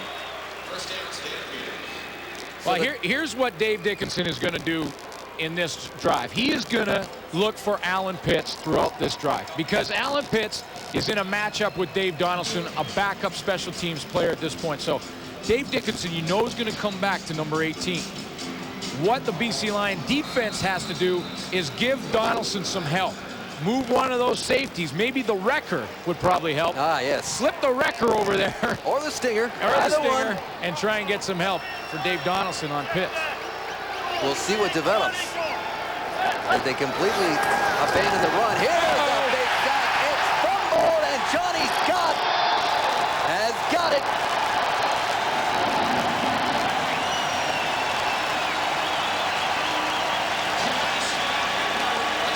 Johnny Scott, the man on the spot after that Lions pass rush buried Dave Dickinson. Jason Krolt, the rookie from Carleton, comes in and makes the play from the right side of the screen. Watch number 49. This is the Don Lindsay defense. Give the offense a bunch of different looks, and they may not account for someone. And Kim can't get out there. Krolt makes the play. Did he ever? Jason Krolt, the rookie, as you mentioned, out of Carleton, has 1 year of CIAU eligibility left. Had 1 year, but he couldn't go back to school because there's no more football there. You know, he's pumped. He's pumped. You know, he served in Bosnia with the Canadian Peace Corps, so he knows all about battles and hostile situations. So the Lions with a big turnover. First and 10 from the Stamps 13. Allen, little shovel pass to Cunningham. Now that's ruled, sorry Dave, that is ruled as an incomplete pass. Even though it was an underhand shovel pass from Damon Allen, as long as it's moving forward, it's considered an incomplete pass. Do you think that that's not a dangerous play down around here, you know, right in amongst all the trees there with a little guy like Cunningham? Trying to isolate Jeff Traversy. Make Traversy step upfield and then slip it underneath there to Cunningham. It's dangerous if Cunningham keeps batting it around, Dave. You're right. Yeah, well, just seems to me like a high-risk play. But we'll see. 2nd and 10. Allen going into the end zone. Back corner. Too far for Don Blair. Allen hurt his arm. He released that one. He got hit by Anderson, I believe it was, on the pass rush. There is a flag down. Steve Anderson got some pressure on Damon just as he's thrown it, but you know what? I think Calgary is going to get called again. Legal contact on the eligible receiver. Calgary number 28. First down, BC. Shad Chris, who's had to play more in this game than Wally Buono would like to have had him play because of the injury situation he's faced with Daryl Hall going down, is going to give the BC Lions another opportunity. Does he ever? Another first down. Shad Chris, the rookie, as we mentioned, took a heavy knock earlier right at this end of the field from his own teammate, Marvin Coleman. And that one is costly from the 6, 1st and goal.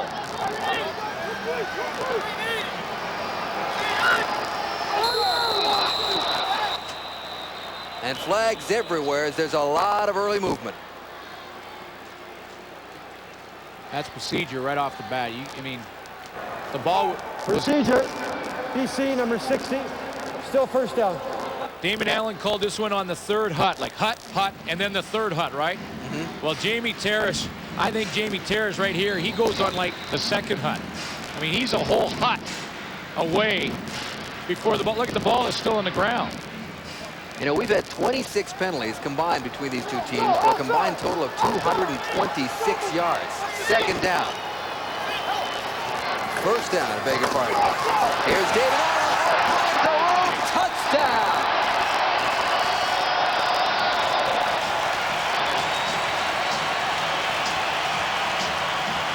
And the BC Lions take the lead right back. It opens up because Robert Drummond influences the linebacking core of the Calgary Stampeders by leaving the backfield.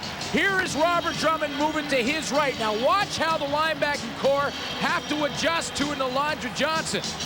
Alondra Johnson slides over to the left. He's worried about that hole. Kevin Johnson had left completely to cover Robert Drummond. Damon Allen gets the alley the opposite way. And Lou's on for the extra point. And it's a 6-point ball game. The Lions take the lead 20-14. You know, Damon Allen is a veteran at reading this situation. When he sees Kevin Johnson vacate and Alondra Johnson move to his right, he knows he's going to have a big hole to the right side. Dan Payne gets just enough of Alondra Johnson so he can't recover. And after all the mistakes and all the penalties, Greg Mons finally gets a break his way. A couple in a row when you consider the penalty by Shad Chris. That's right. Greg Mons is really stuck behind his quarterback, Damon Allen. Took a lot of heat, a lot of criticism after a shaky preseason, and for some reason, he can't seem to get the respect that a surefire Hall of Famer would like to enjoy in his hometown. You know what, I'll tell you something too. Greg Mons, he has a lot of confidence in Damon Allen. He feels like he wants to push him, and he will push him throughout the year. He'll get on him, he'll yell at him, but he knows that Damon Allen spent the offseason in Vancouver. He was focused from the end of the year last year when they lost the Western semifinal in Edmonton. A great football game. Damon Allen started workouts immediately. That's something that he told me he had never done in the past. He was focused. He stayed in the community. Wherever he was, people were talking football, and that's why Greg Mons has so much confidence in him this year. Brett Anderson with a kickoff. Rock Preston to receive. Rock Preston Dickinson's got some room. He had a return just like that earlier in this half, and that's a nice job heading straight ahead. Here's a look at the drive. The numbers from the drive, finished off by Damon Allen on an 11-yard run, the CFL's all-time leading rushing quarterback. In fact, he's 6th all-time, no matter what position you're talking about. When you look at that key play, the Shad Chris penalty turned possible 3 points into 7 points.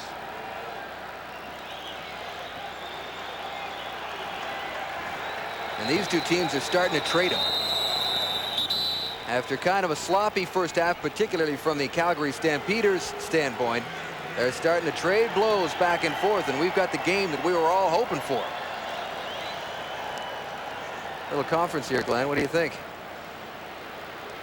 I think you know what they're doing? They're adding up the penalties. I've run out of fingers and toes, boys. And they need help, so they're saying, okay.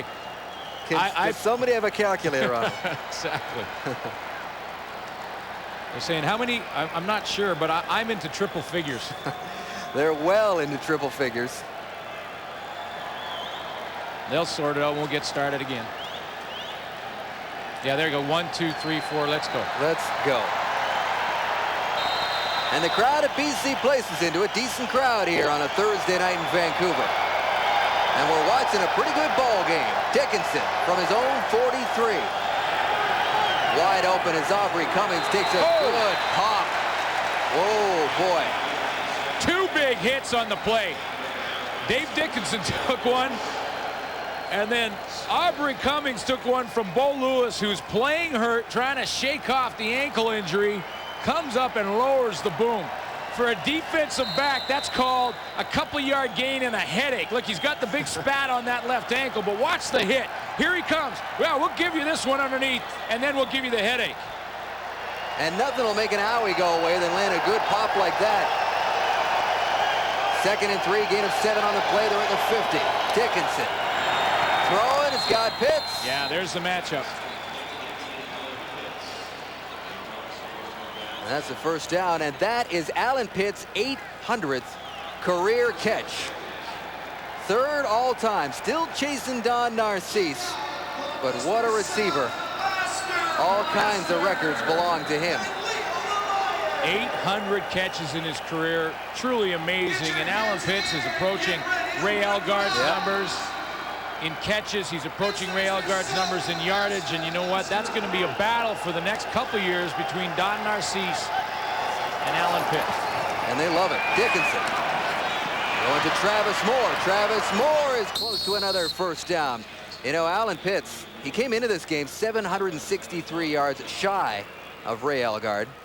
He has surpassed the 1,000-yard mark in 7 of his 9 seasons, and the 2 seasons in which he did not, he was hurt and didn't play a full season.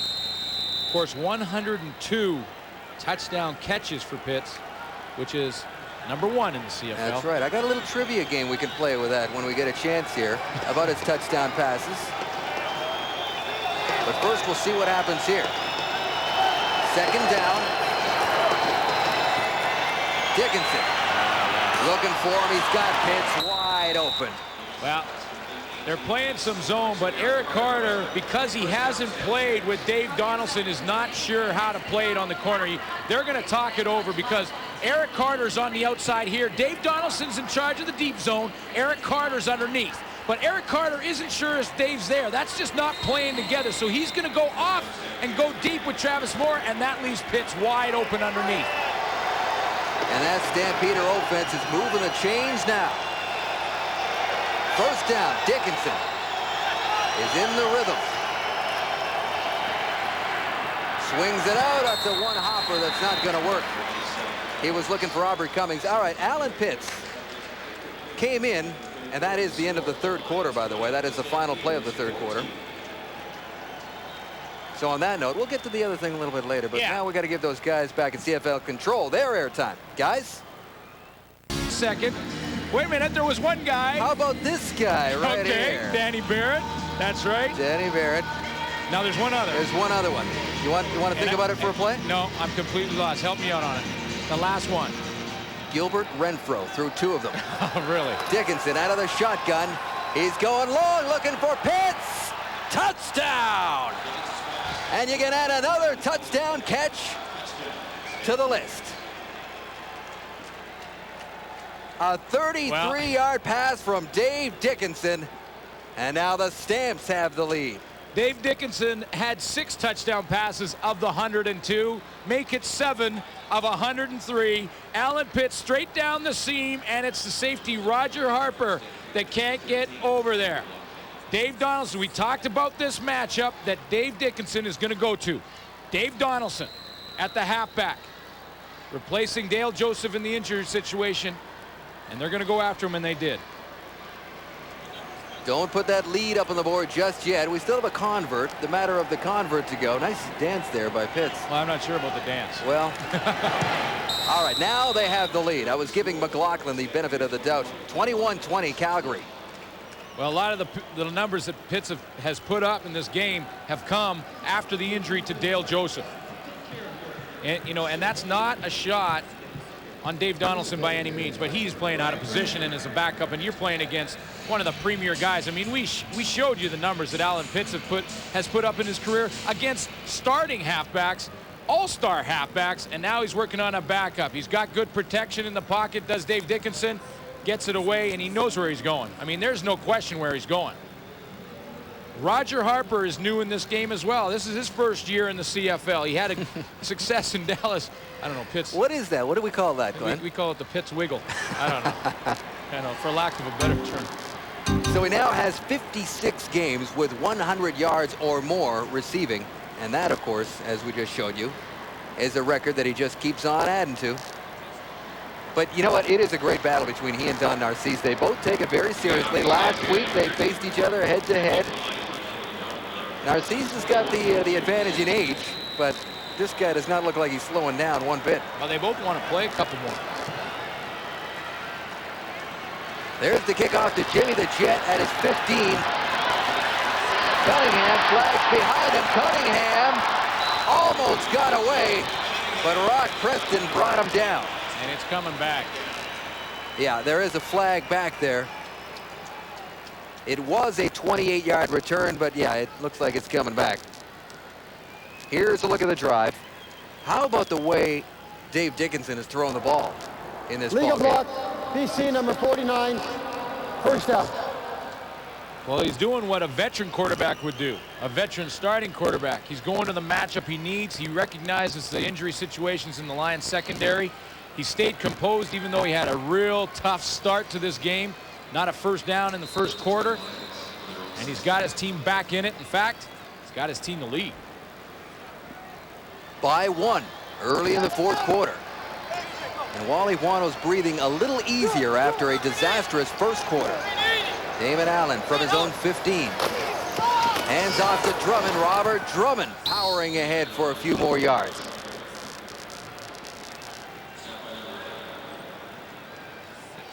And no need for the BC offense to panic. You know, I mean, you got Damon Allen who comes off the bench, and after watching Dave Dickinson throw the ball as much as he has, you know, you'd think that maybe a quarterback would say, hey, let's go out and get in a little shootout out there. But Joe Palpal's experienced enough to know, no, that's not our game plan. Our game plan is to involve number 29, Robert Drummond. Joe Palpal was involved in a couple of shootouts back in 1991 when he was the offensive coordinator. Doug Flutie was the quarterback. Allen is feeling heat, and down he goes. Had nowhere to go, and the Stampeders drop him. Looks like Ray Jacobs was the man that got to him, Glenn. Ray Jacobs needs to play well because Bronzell Miller is in Calgary and ready to go. There's Jacobs right there now. He's going to come high as the pocket collapses. He folds underneath and gets home. He wants to show on the films that he can play. Talking to Mike Roach, yeah, that was my sack. Louis Passaglia to kick it away to Coleman at midfield. Marvin Coleman bouncing off a few tackles, finally knocked down at close to the 40-yard line. A 14-yard return. Hey, you having fun yet? Don't go away. 21-20. Here are the numbers from the third quarter, brought to you by Castrol GTX. Drive hard. Well, you know why this one is low? That's because Dave Dickinson has thrown the running game out of the playbook. And this one here would be a lot bigger if it weren't for a few drops in the ball game. And Dave Dickinson will begin at the 43. Little play action, flushed out of the pocket. He's going to run. He's not a real runner, but he picked up a few there. Okay, the Don Lindsay defense went back to what got them there in the first half, and that's a little more pressure. What they did is they started to just rush 3 on Dave Dickinson, and that's why he started to have so much more time. Even an inexperienced line, 5 guys going to block 3. Now Don Lindsay's saying, you know what, we got to get more aggressive. We got to start taking some chances and coming after him. Just hope that our secondary can hang in there even though we have some injuries. Because Dickinson's starting to pick that secondary apart. 2nd and 7. Here they come. Here they come. He gets away once, gets away twice. There's the pass, complete. And they'll take that. That was Vince Danielson, and we have a flag on the play. Well, Don Lindsay called the perfect defense, and he had him back there. But pretty good mobility by Dave Dickinson. Not necessarily running the football, but just buying himself some time. You know what? It may be all for naught. Offside, Calgary, number 18, 2nd down, repeat it. That's twice for Alan Pitts. Yep. Well, you know, he gets excited. I mean, he looks over across the line and says, man, come on. I can get deep, and I can make some plays like he has in this second half. He gets a little excited about that and jumps the gun. His quarterback got away from some pressure, got a 15-yard gain, and it's all wiped out. So it's 2nd and 12. Dickinson. Here they come. Comes the pressure again. He gets it off again, and that pass is behind his intended receiver, Kelvin Anderson. And he takes another knock. Here's the deal. They've decided, the BC defense, we're blitzing them. We're going to take our chances with our injured secondary, and we're going after him. And Don Lindsay's getting him fired up on the sideline. Paul Lacoste on a stunt to the middle is clean. Dickinson avoids him, but he can't get any accuracy on the throw. They like this rookie middle linebacker, Paul Lacoste, out of Mississippi State, 24 years old, had 5 tackles last week for the Lions. So Scott McKenzie is on to punt this ball away. Has a good chance to pin the Lions. Don Blair's got it. And Don Blair is wrapped up inside the 15. There's a flag on that play. We will sort that out for you when we come back. It's 21-20 Stamps in BC Place. You heard at halftime, Farhan Lalji talking to Greg Mon said his receivers were dropping some balls. There was one there by Eddie Brown. Here's another one. Cunningham on that one. Jimmy the Jet Cunningham. Mark Nora did drop one, and this is Don Blair, who is in behind the coverage as well. Nice defensive play by Eddie Davis, though, on that play, but he did have it in his hands, and there's the drop by Nora. The Lions deep in their own end zone after the holding penalty pushed him 10 yards back. Blair with a reception, gain of 5 on that play. It's a good point. I mean, Don Blair was one of the guys that drops it, and it's uncharacteristic for Blair to drop a touchdown like that. When he double clutched it, he allowed Eddie Davis back in at that one you just saw early in the game. Damon Allen has thrown for 141 yards in this game, a little more after that catch. 4 for 34 for Don Blair. Had they caught those long ones, it's a different ball game and different stats for Damon Allen. He's a real go-to type guy. He was the 6th leading receiver in the CFL last year. He's kind of off to a slow start this year. Last week in Edmonton and now tonight.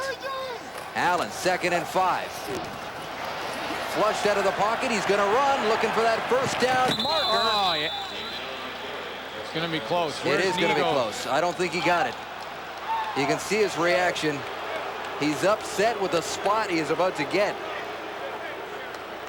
And you'll remember that Damon Allen was hot earlier in the game when the officials said he fumbled the ball. Well, the replay showed that he was already down. His argument is that he stuck the ball ahead to the first down marker. See with his right hand right there? He put it up to the first down marker, but I think it's a pretty good call by the officials, and I've been on him a little bit, so I'm going to give him credit here because his knee goes down first. And it slides out of bounds, and then he puts his hand forward to the first down marker. And of course, what we couldn't see from that angle is where the ball was if it was out over the plane of the out-of-bounds marker. Marvin Coleman to midfield. So that offense comes right back out to work. Now, going into this game, the offensive line, we talked about it, was a key, and it was a concern for Wally Boito because Big Chill, Fred Childress, has gone back to the NFL to try to hook up with Dallas. Jay McNeil, one of their better offensive linemen, hurt his MCL last week. Those are the three stable factors in the line, but then you throw in Kim and Williams and changes, and it's a big difference, especially on the interior there. That's where the pressure can come automatically. And you know what? Considering Dave Dickinson has thrown the football every down in the second half practically, these guys are holding their own. And there's Romano, as we mentioned, playing his 200th CFL game. Here's a rare rushing play by the Stamps. It's Kelvin Anderson. They better wrap him up. Anderson kept those legs moving, kept driving forward. Big first down play. Gain of 19. Sorry, Glenn. Calvin Anderson is fresh. Yeah. He's got what you call fresh legs. He's going to take a little counter underneath here. Paul Lacoste was complaining that he was held on the play by Jamie Crysdale, and he probably has a bit of an argument there, but if you don't see it, it's not a foul. Anderson was relatively quiet last week against the Riders, 49 yards, but he did have the 2 touchdowns. Dickinson puts it up again. He's got Anderson out of the backfield, and another first down and a couple more. Gain of 11 on the play. I mean, this is a guy who's a 1,300-yard rusher. Well, when you saw that stat, four carries for Calvin Anderson in this game, I mean, you will never see that from this Calgary offense. This is a rarity because Calvin Anderson is going to see the ball 20 times a game. You know, Kelvin Anderson re-signed with the Stampeders even before he was eligible for free agency because he said the Stamps were loyal to him. I want to be loyal to them. And I'm sure the Stampeder fans, you don't hear that very often these days in sports. He has a nice piece of jewelry to help out that decision as well. That's true. Lots of pressure for Dickinson. He gets away. Boy, he was doing some fancy dancing on that one. Well, you know, you talk about Dickinson, and we've talked about him not being a running quarterback, but you don't have to be a running quarterback to be able to avoid pressure with pretty good footwork. It's the difference between having speed or quick feet. I mean, here's Dave Dickinson. He's got pressure all around him. Little move there, little juke there. David Benefield can't catch up to him. Get some positive yards out of something that was a big loss, or looked like it could have been. He got positive yards of 4, so it's 2nd and 6. Receiver spread. Dickinson throwing. He's got a man, but Pitts dropped it. Incomplete. Pitts just didn't secure the football. The ball was thrown right in his stomach, but you got to give credit to Reggie Carthon because when you're breaking on a curl, watch Alan Pitts one-on-one on Reggie Carthon. Now he gets him turned around, so he's catching up. Now what you got to do is go for the ball, strip it out of there, reach around if you can, pull that ball out of there. Pitts didn't secure it. Carthon pulls it out. Reggie Carthon, 5'10", 185. Alan Pitts, 6'4", 200 pounds at least. And Carthon's doing a real nice job, as we mentioned. And you know what? They're flip-flopping him now. Since Pitts has been taking advantage a little bit over there on Dave Donaldson, now they're going to try and get Reggie Carthon on him for the remainder of this game. Mark McLaughlin from 28. And it's good. So the Stampeders extend their lead to 24-20. 7:40 to go in the 4th quarter at BC Place.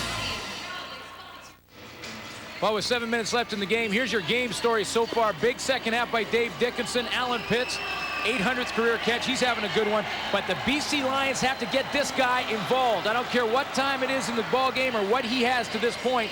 He's got to stay involved in the offensive game plan. Suter says pound the drum. We'll see. He's lining up as a receiver right now. Play action to Mark Nora. Allen looking to throw. He's got a man, but he couldn't hit him. Was looking for Blair. 2nd down. Well, it was crossing routes from Don Blair and Robert Drummond. And as they kind of ran across, they almost got in each other's way. I mean, I believe the the design of the play was to go to Robert Drummond. And he's going to come across the field. You see 29. Now watch Blair. Now they do a little dance there at midfield. That delays Blair slightly. He's not. The timing is off. So it's 2nd and 10. Allen, with everybody spread, puts it up. He's going long, looking for Brown. And that pass was nowhere near him. Well, yeah, but Greg Freres did a nice job. Cut off the lane, didn't he? Yeah, he did. And that's the difference. And that's a smart play by Greg Freres, because a lot of times safety's going to be back there. He sees the ball thrown deep. Now he's trying to find the football for that interception and, to get in the stat sheet. But rather than be selfish, Greg Freres decides, no, I'm going to play the man, deny the lane, and be incomplete. A graduate of Simon Fraser University. And here's Coleman. Marvin Coleman with a big hole. Coleman across midfield and more good field position for the Stamps. A 29-yard return. And I'll tell you what, they have really turned this ball game around. The Lions are having a tough time responding. They did have that 1 second-half touchdown by Damon Allen, but that was also aided by a Calgary mistake. Lon's sort of hanging on in this second half. Wally Buono would not accept another half like he saw in the first half from this football team. I mean, there's too many veterans out there, Dave, and he went in there at halftime and said, guys, that is not acceptable. And they have responded in the second half. I think what you're seeing here is the heart of a champion coming through. Dickinson keeps himself, rolls out, and he is wrapped up. Johnny Scott had a hold of him, and he wasn't letting go. Good pass rush by Herman Smith. He got some help from Scott and Dave Chaters. Here's Herman Smith's lined up on Rocco Romano. He keeps working. He's at the line of scrimmage. Then he's going to work to get contained, secondary contained. Grabs that jersey and will not let go. Yeah, it was Herman Smith. I beg your pardon. Scott was in there. And there's a penalty on that play.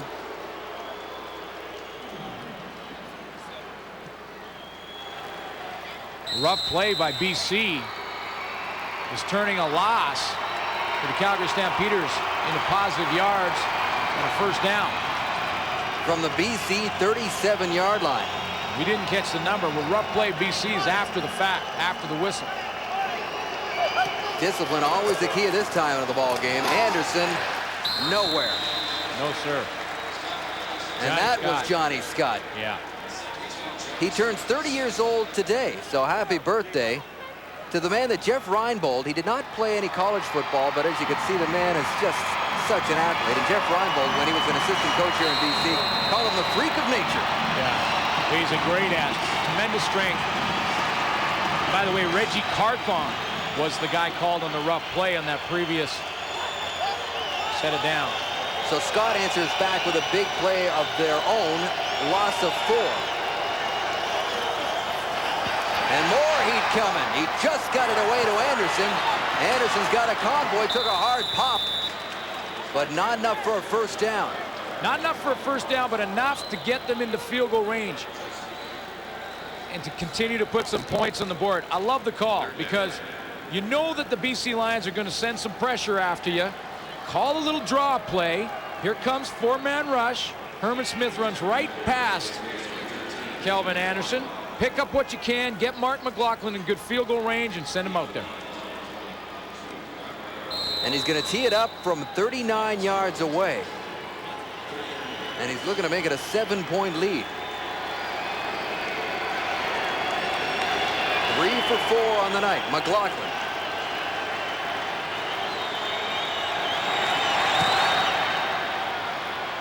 And it's straight down the middle. So the Calgary Stampeders make it 27-20 on 2 consecutive field goals by Mark McLaughlin. Well, with 4:44 left, it's a huge field goal because now the BC Lions obviously have to score a touchdown to tie it, whereas a touchdown before wins the game for Greg Mons. Boy, what a coaching job over on that other sidelines by Wally Buono. As we told you earlier, he's led the Stampeders to a first-place finish as Mons he better be continues careful. to give it to the officials. There's Buono, a first-place finish in the West 7 out of the last 9 years. He comes into this season tied with Don Matthews, both with 7 first-place finishes, CFL records. Here's Robert Drummond. That's a face mask. Oh, and that's how you get hurt too. Jeff Traversy, holy. You know, that could be a double penalty in my mind. I mean, you can grab the face mask and try and let go, but Jeff Traversy, you know, said, no way am I letting go of him. And you can get hurt in this kind of play. Major foul. Yeah. Face mask. Calgary, number 94. I mean, he grabs it, First down, BC. swings him around, and you know, that's where you really hurt your neck. And Traversy knows it. Yeah, he hits himself on the side of the helmet, just says, yeah, that was, you know, I was lucky it was just 1 penalty. Would you believe 30 penalties in total for a combined total of 271 yards? And a lot of them like real undisciplined penalties. Like that one. Allen. Aided by that one. Gonna throw. He's got Oliver. Jimmy Oliver. The first-year man for the Lions. Gain of 7 on that play. So getting back to the coaches. Well, win, lose, or draw, they've both done a pretty good job. I mean, it's been a sloppy game penalty-wise, and you know that both Greg Mons and Wally Buono will be talking to their team throughout the week about eliminating stupid penalties. But this has been an exciting football game. So start by Calgary, and Greg Mons is struggling a little bit in the second half. Robert Drummond straight up the middle. Look out, Robert Drummond. Just inside the 5, almost to the goal line. Drummond, Drummond, Drummond. Beat the drum. Pound the drum. In a play that really kind of came out of nowhere, the Lions are in business. And this is a sinking feeling for a free safety. Look at Robert Drummond hit the line on the fly with no one touching him, and then it's him and Greg Frères, and he can just straight out run the angle that Frères has. Shad Chris saves the touchdown.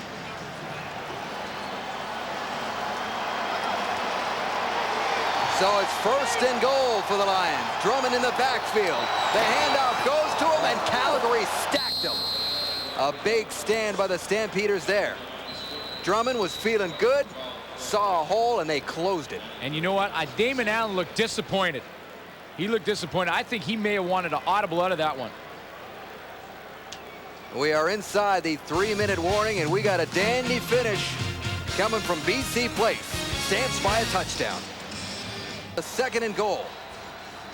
And the Stampeders looking to make a big stand here. You hit Drummond again? I say you throw Drummond up in the line, fake it to him, put it on your hip if you're Damon Allen, and head for the corner. Let's see. 2 men in the backfield. And off to Drummond, he's stuffed again.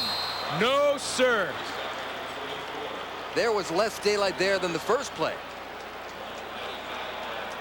How about this Calgary defense rising to the challenge here?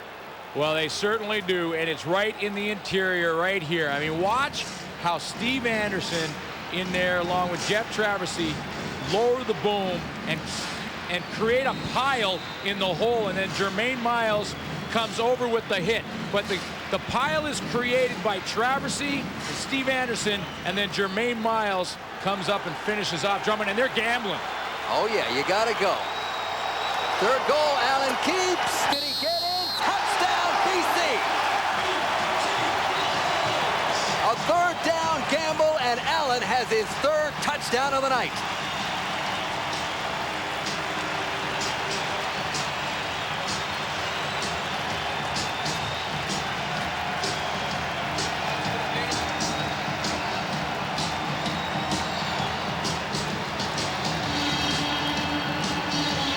What a football game this has become. I mean, Damon Allen on 2nd effort, 3 touchdowns tonight. He earned the last one. He sure did. It was a 1-yard quarterback sneak, but Damon Allen has come to play tonight. And Louis on for the convert to tie this ball game. And we got a man down there, Traversy. Little injury time here. He's got his helmet off. Jeff Traversy, the Canadian from Ottawa. 3rd year with the Stamps. I didn't see what happened there, Glenn. I don't know about you. Yeah, he's just taking a breather. It looked like he was holding his neck. But you know, I've been real impressed with Damon Allen. Little criticism. A lot of criticism. Well, yeah, I mean, he's taken a lot over his career, but even after a win in Edmonton, he was still feeling a little bit of heat, and he came ready to play. Opening drive, moved him down the field, scores a touchdown. He looks intense as he can be. Not in that situation right on the sideline, but on the field when he's playing. He certainly does. And you know what? Yesterday, a lot of reporters gathered around Damon Allen, said, so you want to kind of say I told you so to all your critics? He says, I don't have time for that. No. Boys. You say what you want. You write what you want. I'm just going to play football. I know what I got to do. He knows the pressure. He knows the Grey Cup is being held here in Vancouver in November. Yeah. He knows his owner expects and wants to be in that game. David Braley's here tonight, and you can bet that he is loving what he has seen from his quarterback in this one. That 1 yard was a tough 1 yard for Damon Allen. And you know what? It capped off a big drive. 6 plays. Drummond, 52-yard run on the draw. And a determined 1 yard touchdown run by Damon Allen. And now we'll get the convert in. And don't forget, Damon Allen, it looked like at one point he may have to leave this game. Remember earlier on in the first half. You know, you make a great point about how he's handled this. He has nothing to prove to anybody. And we're all tied, folks, with 2 minutes to go. 27-27. What he has done in the Canadian Football League to this point, he has nothing to prove to anybody. Now watch the second effort from Damon Allen. I mean, he walks up with a little swagger. He picks up that football. Now you stop right there, and he keeps churning until he can find that little seam and pop into the end zone. Now, he keeps working at it. There's a lot of poundage down there trying to push him the other way, and he keeps battling. Watch him go. Push, push, push. Turn your back. Keep drilling it in there. I mean, he buries his head in about 700 pounds for a touchdown. So you got your BC Lions, the team that many are picking to challenge in the West to win it all and to get to the Grey Cup game in Vancouver against the defending champion Calgary Stampeders. Steve Harden is down on the field, you know, and just to go back to that Damon Allen, you know, if he plays like he's played tonight, the BC Lions are in the thick of things. I'm telling you right now, Damon Allen played tonight like he played in his Edmonton days. But you know what else they have going for them right now is Robert Drummond looks like he is. He was so dominant in 96 and 97, led the CFL in touchdowns in both of those years. He looks good 2 weeks in. And it takes so much pressure off the quarterback when you have a good running game and you have a determined Robert Drummond, a fired up Robert Drummond. However, let's not count out the man standing with the ball in his hands over on that Calgary sideline, pacing, waiting for his opportunity to get back out there, because Dave Dickinson has been impressive in rallying this team back.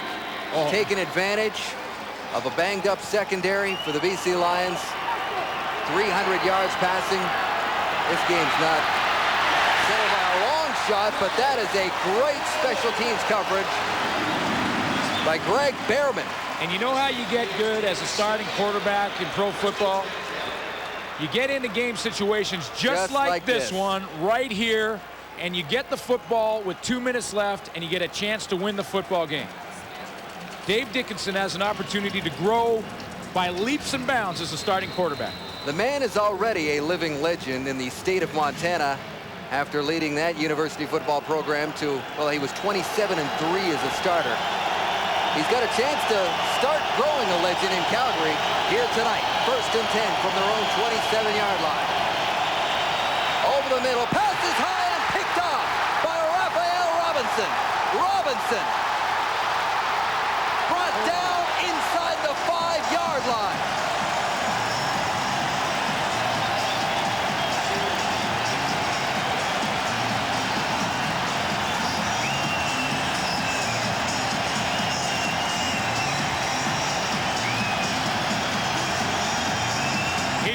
from it.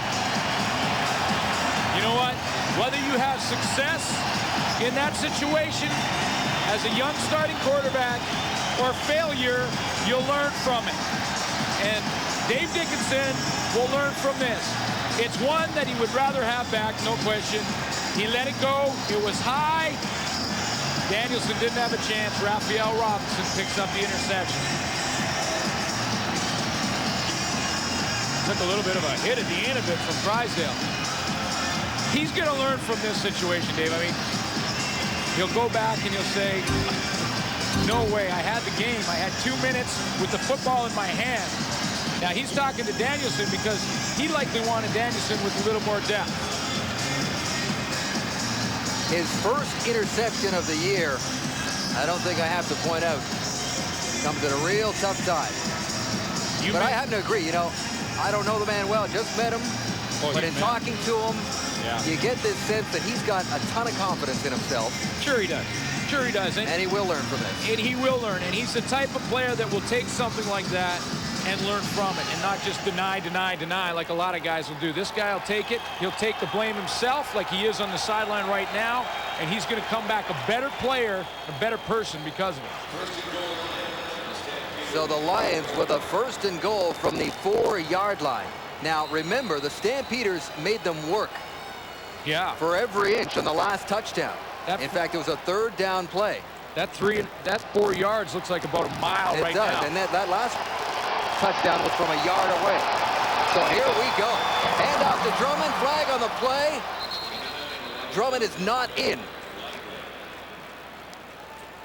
We'll see what the flag's about.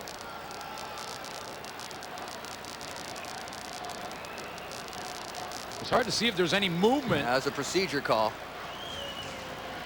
I just didn't see which way it was pointing. Well, I was watching the offensive and defensive line there, and there was no movement there. Legal formation. Oh, okay. Number 32 BC. Oh, there you go. 1st down, repeat it. Simon Buffo, the backup fullback, gets called on that one, and is that a costly penalty? Well, it is, but it also puts Damon Allen in a must-throw situation with 1st down again. So now the option is generally not there to run, but it really puts him back in 1st down. Now the yardage looks like 2 miles.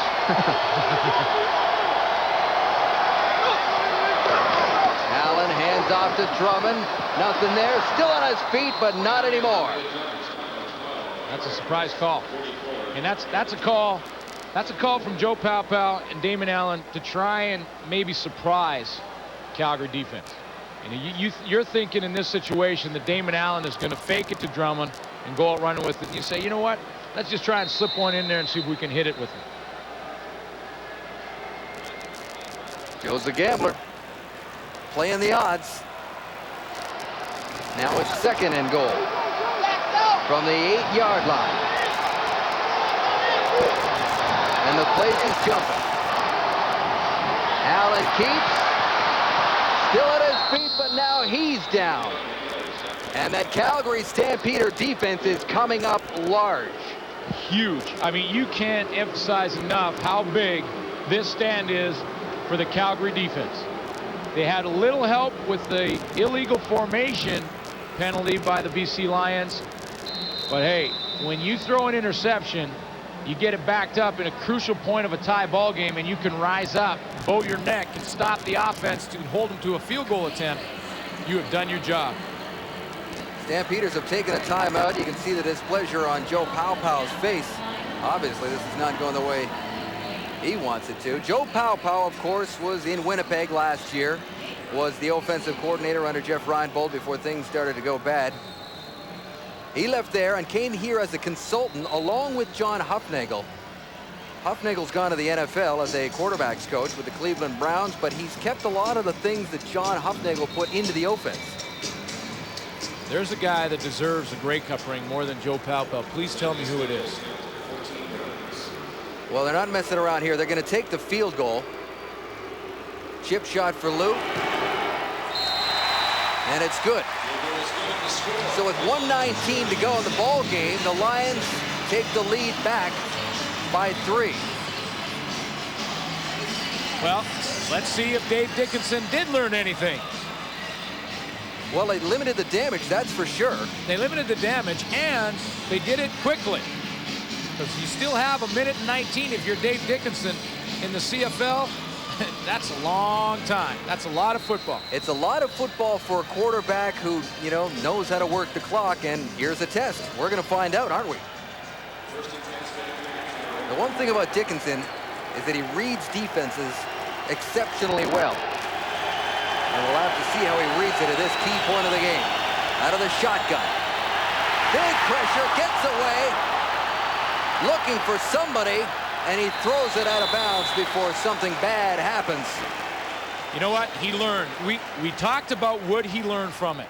Rather than force it, he did a nice job of avoiding Johnny Scott, but rather than force the ball into coverage, throw it out of bounds and do it quick enough so you don't kill too much of your time. He's already learned from the mistake in the last series. 2nd and 10.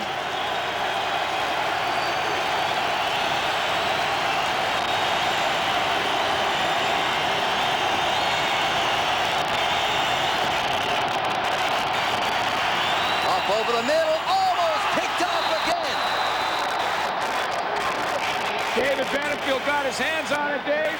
We talked at the very beginning that Benefield this year has been asked to drop sometimes and not just pass rush all the time, and he had himself an interception. I talked to him before the football game, and I asked him, how do you like dropping? I mean, you're back in that linebacker mode a little bit.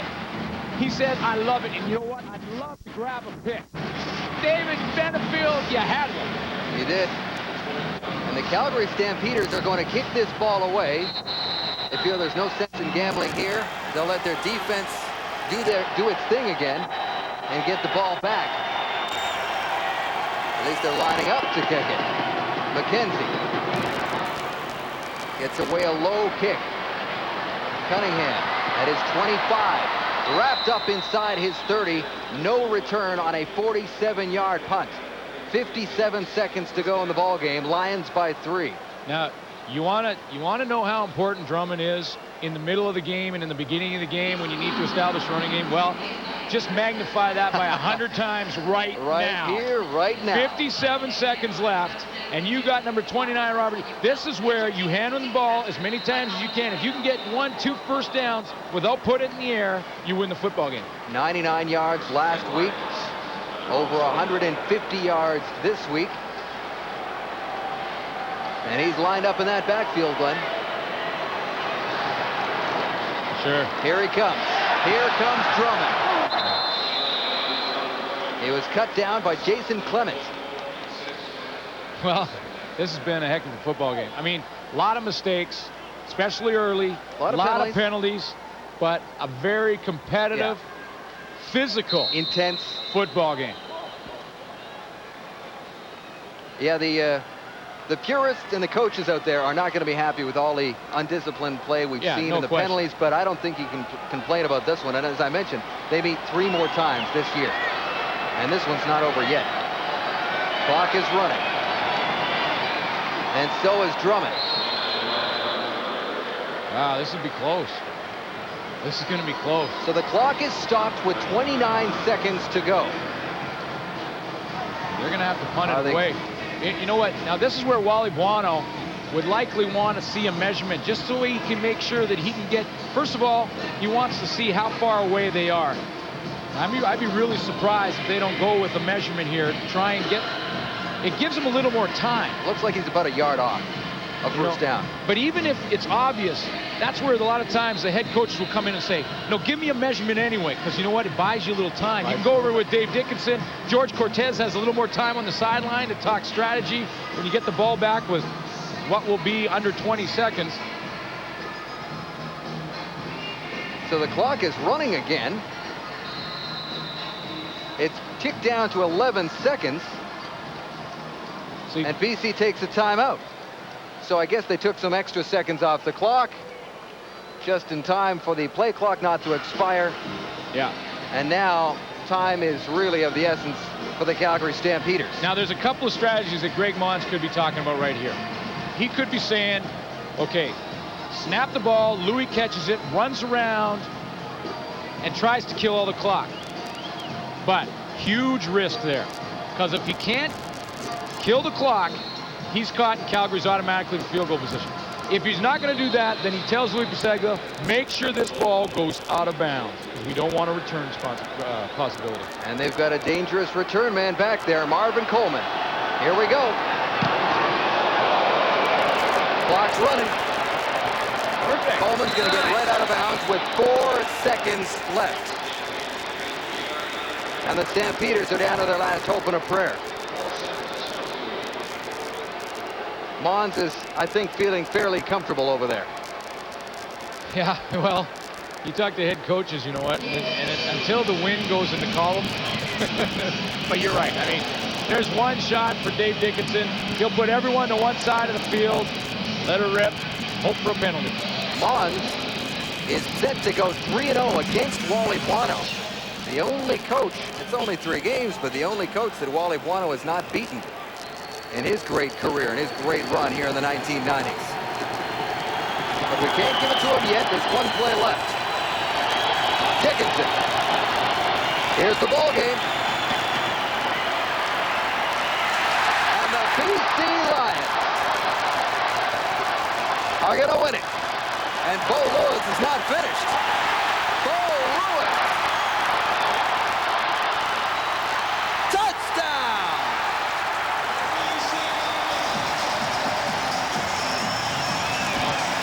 Well, it was really inconsequential, but it rubbed a little more salt in that wound. You mentioned they play each other 3 more times. They're going to remember that, I'm aren't they? telling you, and they will remember one thing, a huge hit from Johnny Scott, and he did it for one reason on the play. He did it to make a point that this is a physical game. We're going to play you 3 more times, and we're going to play from start to finish. On the interception by Bo Lewis, Johnny Scott wanted to make a statement on right here. Watch this shot on Chris Williams right there. That's for next time they meet. What a game. It's a rivalry that's always been hot. And Damon Allen made sure this chapter of the rivalry went his team's way. He gets the Adidas game ball. Unanimous decision, if you ask me. I think so. I think so. Again, Dickinson was valiant in defeat after a tough start. But these BC Lions are 2-0, winning in Edmonton and then beating the defending Grey Cup champs at home. Just a single point to follow again. And George Cortez talking to Dave Dickinson, saying you did a lot of great things in this football game. Yes, there was some mistakes, but we will learn from that. Yeah, I think he'll bounce back. And you know why I can tell he's a competitor in Dickinson? He's taking the blame for this one. I'm telling you right now. So the Lions end up winning by 10, but it was a lot closer than that. BC over Calgary, 37-27. You've been watching the CFL live from BC Place in Vancouver.